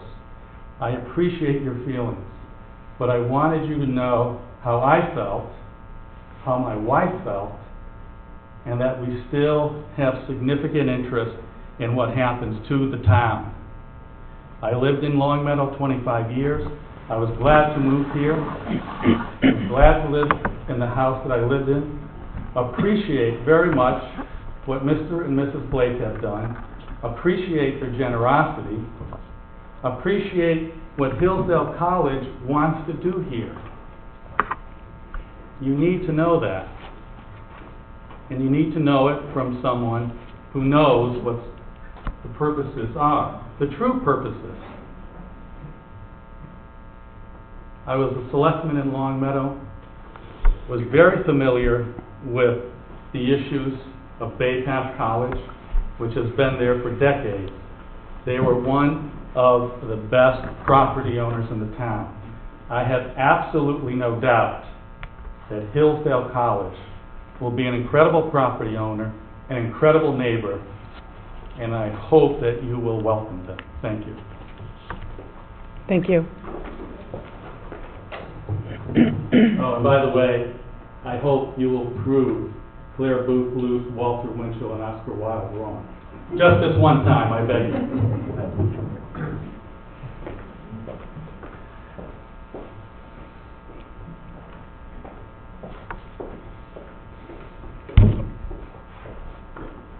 Do we have anybody else that would like to comment at the public hearing?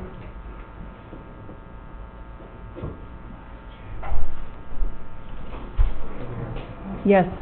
Is it possible that as a local citizen that I could speak? Yes. Well, Karen, can you, we gotta get... Just give her a microphone. Yeah. And sign her Have in. you sign her in. Sign her in and give her a You wanna microphone. take- yeah. Whichever one. Whichever one. Thanks, Karen. Just get her Everyone is a name and citizen. sign her in. She's familiar. I'm not sure who she is. Can you state your name and address, please? Yes. Thank you. This is Marjorie Moorhart, and I live at 639 Hall Hill Road, about 3 or 4 doors down from First Lake. And I might be the thorn between many roses. Oh, she's the property in the middle. But I fully support the establishment of the Hillsdale College in our area. It's wonderful, really, when you think about it, for all of us to be here tonight as a democracy, to think about both sides of how people feel about an establishment of an educational establishment in our community. I think it's wonderful to be able to see brought into our area not just a program for conservatives. This is an educational institution that provides the education of all people about the Constitution, about the Bill of Rights. And we have seen for 3 weeks on television, going back and forth, how our democracy works. The more our country knows about the Constitution, knows about individual rights, no matter which side of the fence you're on, it doesn't matter. But we must maintain a viable democracy in our country. We have to have proper due process. We have to be fair to each and every individual. Each one of us has rights. And our job is to support the Constitution of our country, which was established by those people who came to our country for freedom, freedom of education, freedom of religion, free to be able to speak out, just as we are here doing this tonight. And it just, again, makes me so proud to be an American, to be a resident of the town. I have lived here for 30 years, and to love every minute of it.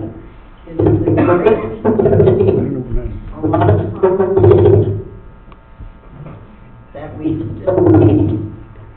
And again, I want to thank you for giving me this opportunity as an American to speak freely and to be able to bring my point across as an individual citizen, which each one of us is. It's our job to make sure our Constitution continues as a basic foundation of our country. Thank you very much, and I appreciate having you all listen to me. Thank you very much for speaking. Thank you. No, what's wrong with that microphone? That's turned off. I think I want to use this one. Okay. The button on the left, just hold it down till the light's green. Hello. There you go. It works, but. All right, so for the record, I support Hill. Wait, what, name and address? Bob Chester, 19 Mansell Road. Heard a lot of good things. Some eye-opening things of where everyone's at and where the concerns are. I like calling out the democracy. Everyone's got a different view. Whether, conservatism is an evil, liberalism is an evil. That's part of our democracy. I would never go on the record and say, because I don't know, and I don't think no one knows, that a majority of the town supports Hillsdale. Just like I wouldn't go on record and say a majority of the town opposes Hillsdale. We don't know what that is, so, I support it. It seems like you could have, an institution would have dual purpose, that it could be both an educational institute and a religious institute, which it appears that Hillsdale is. They have a long tradition of both. I think it was Spider Carey that shared, saying that, he had some concerns with litigation. A long time ago, in my faith, my mother said, you can't question someone's heart. You can't question you know, what's in their heart in regards to faith, you know, trying to parcel out faith, I wouldn't, you know, I couldn't, That microphone. I wouldn't, I think I'm better off not using this. I don't think it's that, I think it's that microphone right there. Oh. So, but I understand how an attorney, or attorneys, you know, I have nothing against you guys. You guys do great work. But I understand how you can look at, Shouldn't be on there. Should be good now, Bob. the sincerity of faith. And, Can you use the microphone there? That's gonna fall. For the recording? That's moving. Can somebody Yeah, grab that that? one's gonna fall. It's not in front.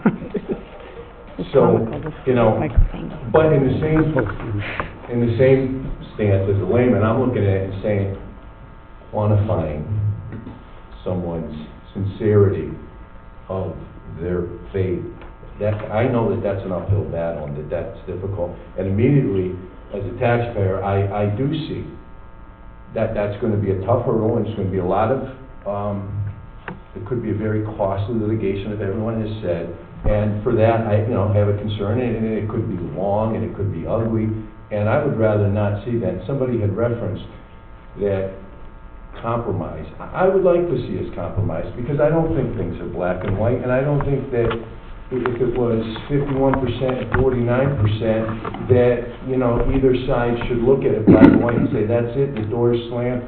The way that I've heard through all these hearings, people come out and say, I do believe that there could be a compromise made, and I'd like to see it. And I appreciate Hillsdale. I've seen you, I've been through the CDS zoning hearings and Henny Penny. You guys have always seen me here.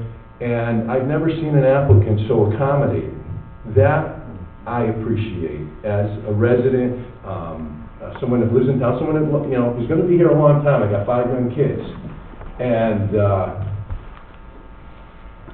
you know, all I would say is to Hillsdale, please continue to be accommodating, to address reasonable and legitimate concerns.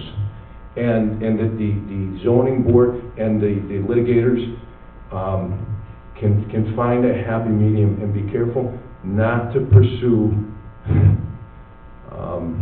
rabbit holes. And that's all I got. Thank you.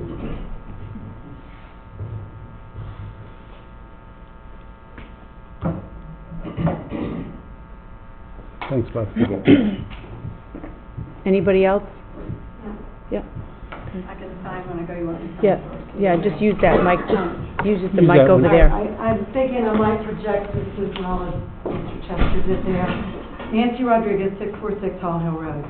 I think that folks have spoken very eloquently on a number of different levels, but just to come back full circle for my own understanding, which is a question I had earlier, I believe that several of the parcels that were indicated by Attorney Marion, perhaps, they were A1 or in business sections. So I think Ann, I don't know you, but I just heard Ann brought that up, that they're either business districts or they're in that area where they were already zoned A1. And while it doesn't appear we're going to look at the final zoning regulations that have also been in play, those regulations simply state that that area is an A zone. And so there are 2 parts of the zoning that talk about an institution, which would not be allowed, a private institution or school that would not be allowed, and then there is that religious activity or component. So I just want to make sure, as a neighbor and as someone who lives there, I don't think we're talking about putting anyone out of their homes or doing anything like that. We're talking about the zoning regulations and the special use permit. So it's an A zone, not an A1, and I don't know the legalese with some of those, but to my understanding, the special use permits are more specific, particularly for some of the things mentioned for the A1, not the A zone, and I'm still not convinced that, again, as effective and as malleable as this has all been, going from the economic development meeting in January of 2019 for the Presley and Helen Blake School of Business and Entrepreneurship, to now the Blake Foundation for Freedom and Religious, however that's verbalized, as long as I think the town, if we're convinced if it's a compromise to say, yes, it is, but I don't know that we've gotten to that point. So I come here and I have sat through every meeting after this became apparent starting back in April and May. And sometimes they become very lengthy. And I hesitated to get up because I thought it's paper or it's writing it and make sure that we document what we think. But I don't see it as black and white, other than it's a particular zone. And there are zoning regulations that we've yet to finalize that would indicate, unless we're clearly sure, and everyone does agree, that it's a religious institution, you know, talking up the parcels. The last question I had, which has not been addressed, and I apologize, I haven't gone to the documents to read through all of them, because I know you have to highlight what you feel is, you've got to prioritize, also in the interest of time. But what if the special use permits are not provided? Hillsdale has all that property, they have that land. Karen was very good about suggesting some other opportunities in other areas, but I just haven't heard any kind of feedback, so it's like there is no other way. If there's a compromise, this is the fourth time I've asked that question. What if those special use permits are not approved? You've still got beautiful homes. You've still got Monticello. What is an alternative? And I look at that as something that we haven't even considered in all of these meetings as of late, you know, versus sort of hearsay or how people feel. I mean, you know how I feel. But the point is it a religious institution? And those zoning regulations we're in an A zone, not an A1. So that's what I feel I needed to kind of bring it back full circle, you know, since we're at the zoning commission meeting regarding changes that would be specific to a permit for a zone that doesn't really allow it unless it is a religious institution.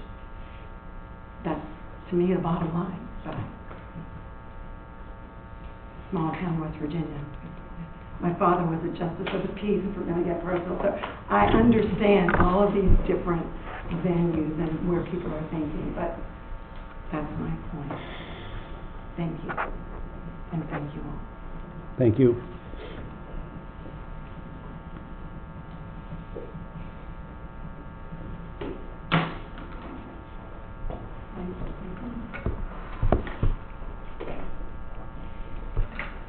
Does that conclude the public comment?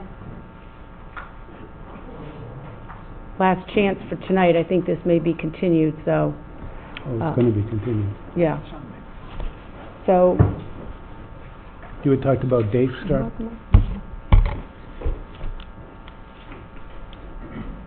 Talk about what? John had talked about dates to continue. Yeah, dates for continue. Yeah, we had asked for March 9th. And that would be a special meeting for this committee, Yes. correct? Can we ask that we get information in time to review it before that meeting? Instead of, we all received our information This morning. today. This information came in Friday night late, and Offices are the closed. offices were closed on Friday, so we didn't get this until this morning. I have not looked at any of it. So I've only had one read through myself. I know we had this list here that we had asked for. I think there was like 49 things. Some things had already been received, but That went out on the 21st of January. and we really wanted to, like, line by line, go through this. I know, I've heard that some of it has been answered in the memorandum. I have not had a chance to look at that, so I feel really blind tonight, because I don't feel like I'm getting the sense of everything that is on paper, because we haven't had any time. Again, we work, we received this morning, and it's quite substantial. All the plans have been revised, everything's different. It's like we're seeing a whole new application here before us. So, Right, but we're asking for additional time that would... I'm just saying, I'm just voicing Frustration. not frustration, I mean, I feel like we meet here and we spend hours, and then the next time we meet, it's a whole new, everything's new. It's like, throw everything away, start over. There's a lot of I think we have a lot of wasted time, because, well, maybe this application came in too soon, before they really knew what they wanted to do. It seems to morph every time to something different, and This list this list, is the original list we gave you after the first meeting. Well, no, it kind of grew. well, it did There grow. is additional stuff on the back, but all of these points that are highlighted in yellow are ones that were on the original request. That we hadn't really received. So, I mean, addressed these that. are, well, I Some of them were asked addressed that these be numbered, so when somebody speaks of it, we can go to it, because there's a lot of, I mean, there's 4 properties, there's a lot of information. This is not our normal, our standard, I should say, special use permit. This is really, different, and again, you know. I'll say we miss Merv. Remember Merv? There was a Shrub. list, Yes, Yes, I do. yeah. and when things were taken care of, they were crossed off the list. If I may respond, we will make every effort to submit all of the materials you need in whatever form you'd like. If you want everything on a list, a standalone list without, just let us know how you'd like the information. We speak with your lawyers, sometimes by phone, sometimes by email. We were preparing documents while also waiting to hear from the commission, because we were made to understand that there would be more questions.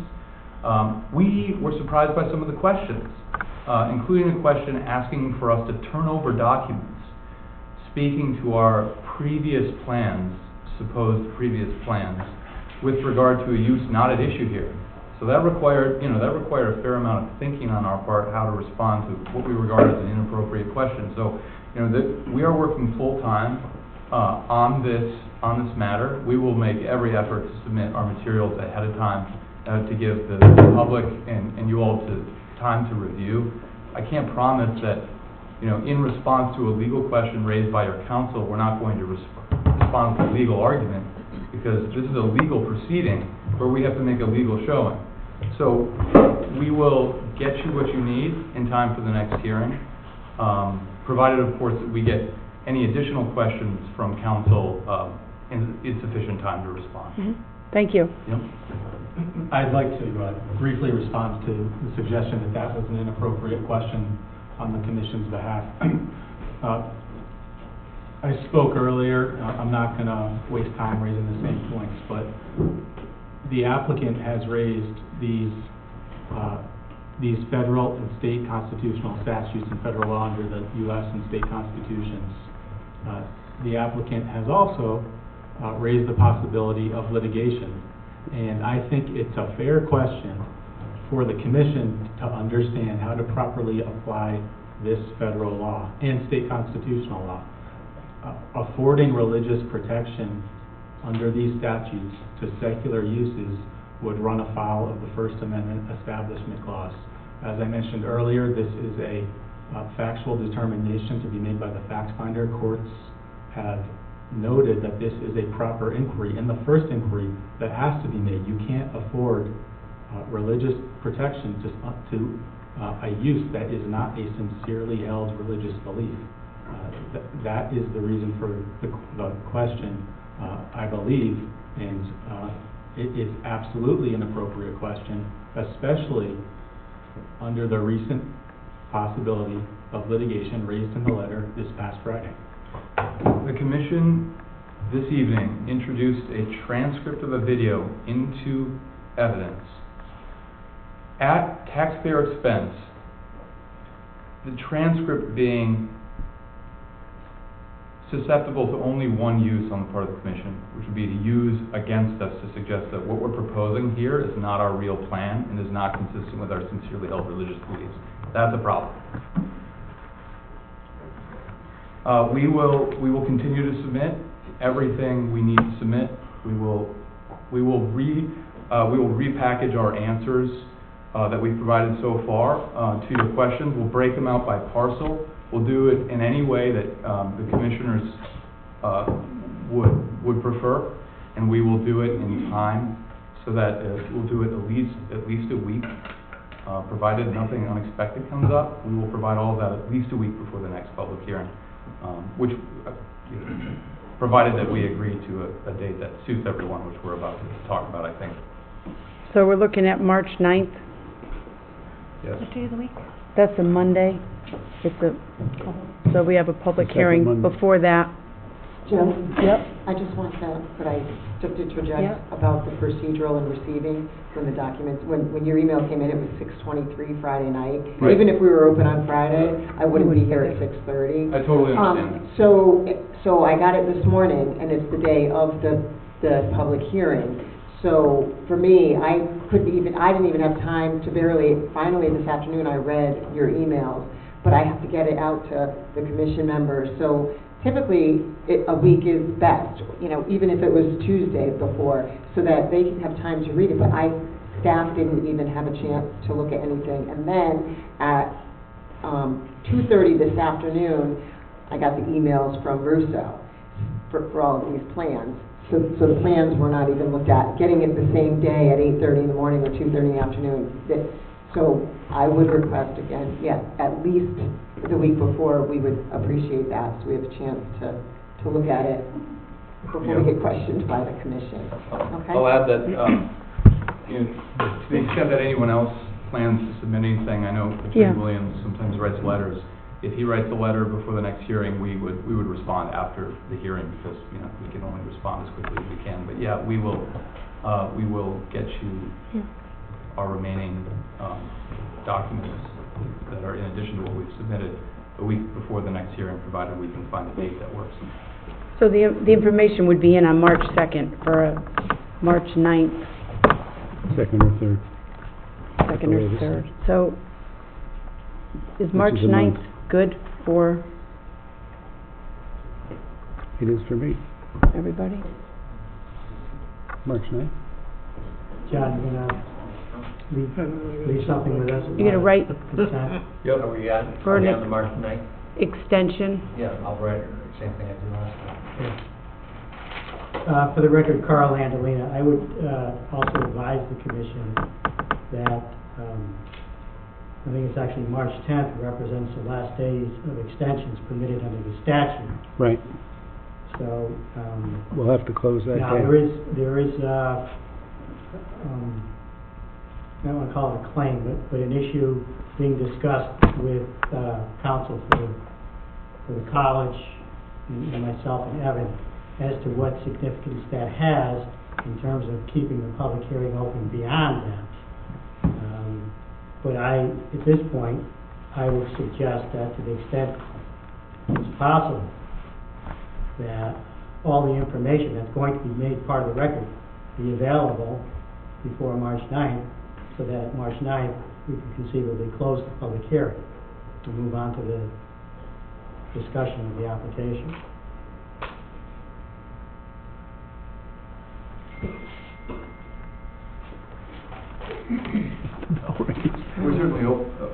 We're certainly open to that. We want everyone to have a chance to respond to what we're submitting. We also want the chance, as applicant, to respond to what opponents of the project might be saying. Like a petitioner in court usually gets the reply brief. Well, can you with have that your caveat, materials, can you have your materials ready 2 weeks out of March 9th? I don't know about that. It seems I'd have to talk about it with my team. I'm not the only member of the team. So could we talk about that later? Sure. I mean, we could huddle and figure out a schedule that should work.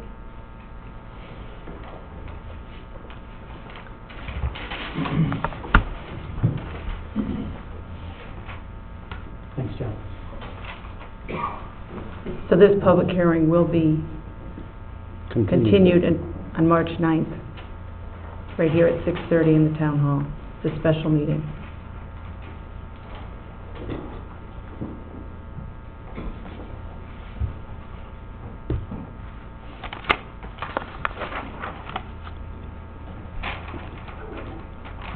Do you want to take a 2-minute recess before we move on to the next item on the agenda? Assuming you're Sure.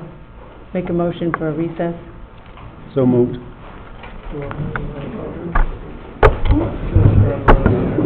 No, just need, people are gonna disperse or whatever. Carl? Huh? Did you ask I'm him gonna what he ask thought we him. should, oh, you didn't ask him? No, I'm gonna Okay. break away on that from that.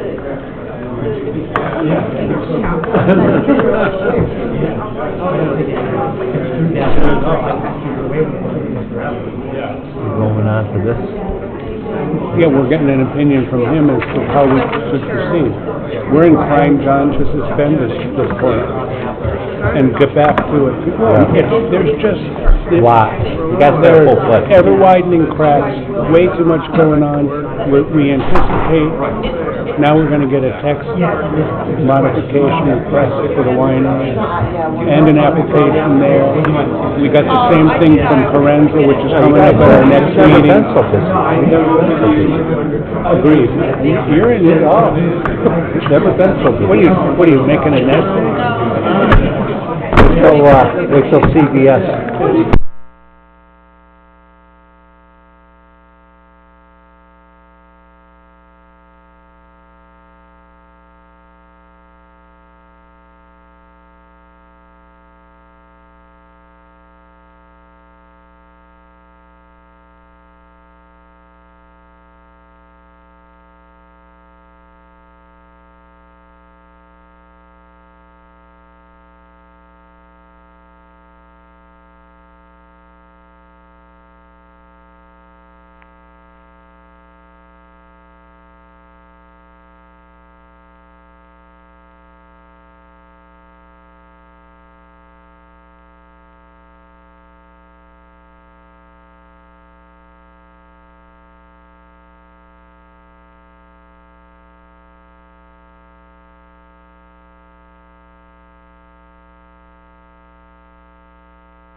Hello? I think our recess is over. Can I call everybody back? Recess is over. Back to school. Put your lunch bag back in the cabinet. We don't have to make a motion to anything with this, right? No, we just continue. No motion on the March 9th. There's no motion. You don't need a motion to continue, no. We just announced we're Yeah. going to continue. In old business, we're gonna table, right? Yeah, I'm so stuck. This is all gonna be, That's all. Nothing. Got a minute's approval to go. yeah. We get Press going. one. Press you. Okay, we're gonna resume our meeting here. Ladies and gentlemen. We're gonna, here, Paige, take, Thank you. Ladies and gentlemen, our meeting will continue. If you'd like to take your conversations outside, feel free. Thanks, Paige. You're good at that. she is good at that. Next on our agenda, was a public hearing continuation from January 27th, 2020. It was an application number 19-16, the Town of Summers Zoning Commission adopted Bob, Mike, Ian? Adoption of revised regulations. And number 19-17, the Town of Somers Commission adopt and revise the zoning maps. I make a motion that we withdraw our application at this time, and we will reinstate or file a new application and a new public hearing, at which time we have the regulations ready. I'll second that. Carl made a motion to withdraw both applications, and Paige seconded. All in favor? Aye. Aye. It's unanimous. Motion carries. The application has been withdrawn. Old business discussion, possible discussion for... No point in the discussion. No point in discussion. The We're public continuing the hearing public is hearing. Still open. So the public hearing is still open. And now we're going to move on to our minutes approval from December 2nd, 2019, January, wow, there's a lot of them. January 6th, 2020, January 13th, 2020, and January 21st, 2020. You have a correction? I'm going to submit this correction. It's going to be done. For one of the minutes.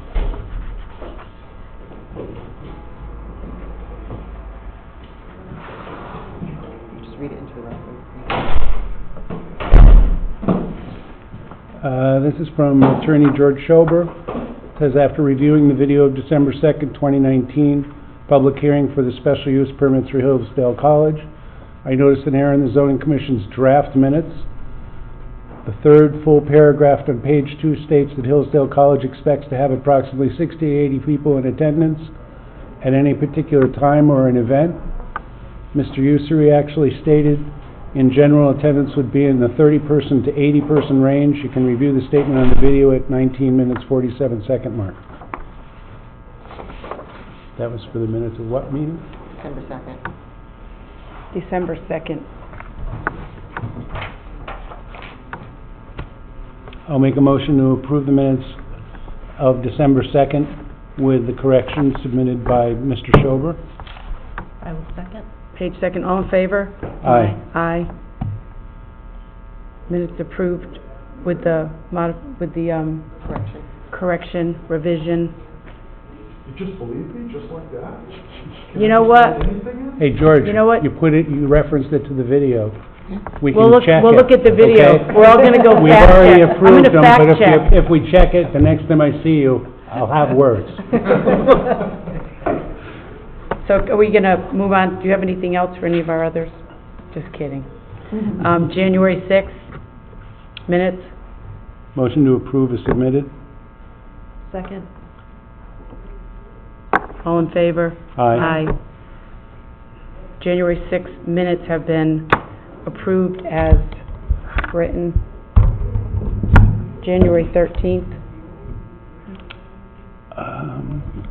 I don't 2020. recall reading the 13th or the I know, 21st there's- minutes, so I'm gonna ask that we table that to our next meeting. let's table January 13th, and January 21st. January 21st till our next meeting. All in favor of that? Aye. Aye. Aye. We tabled our minutes for January 13th and 21st. Carl made a motion to table them. Carl made a motion. Who seconded? Paige. I second. Page second, all in favor.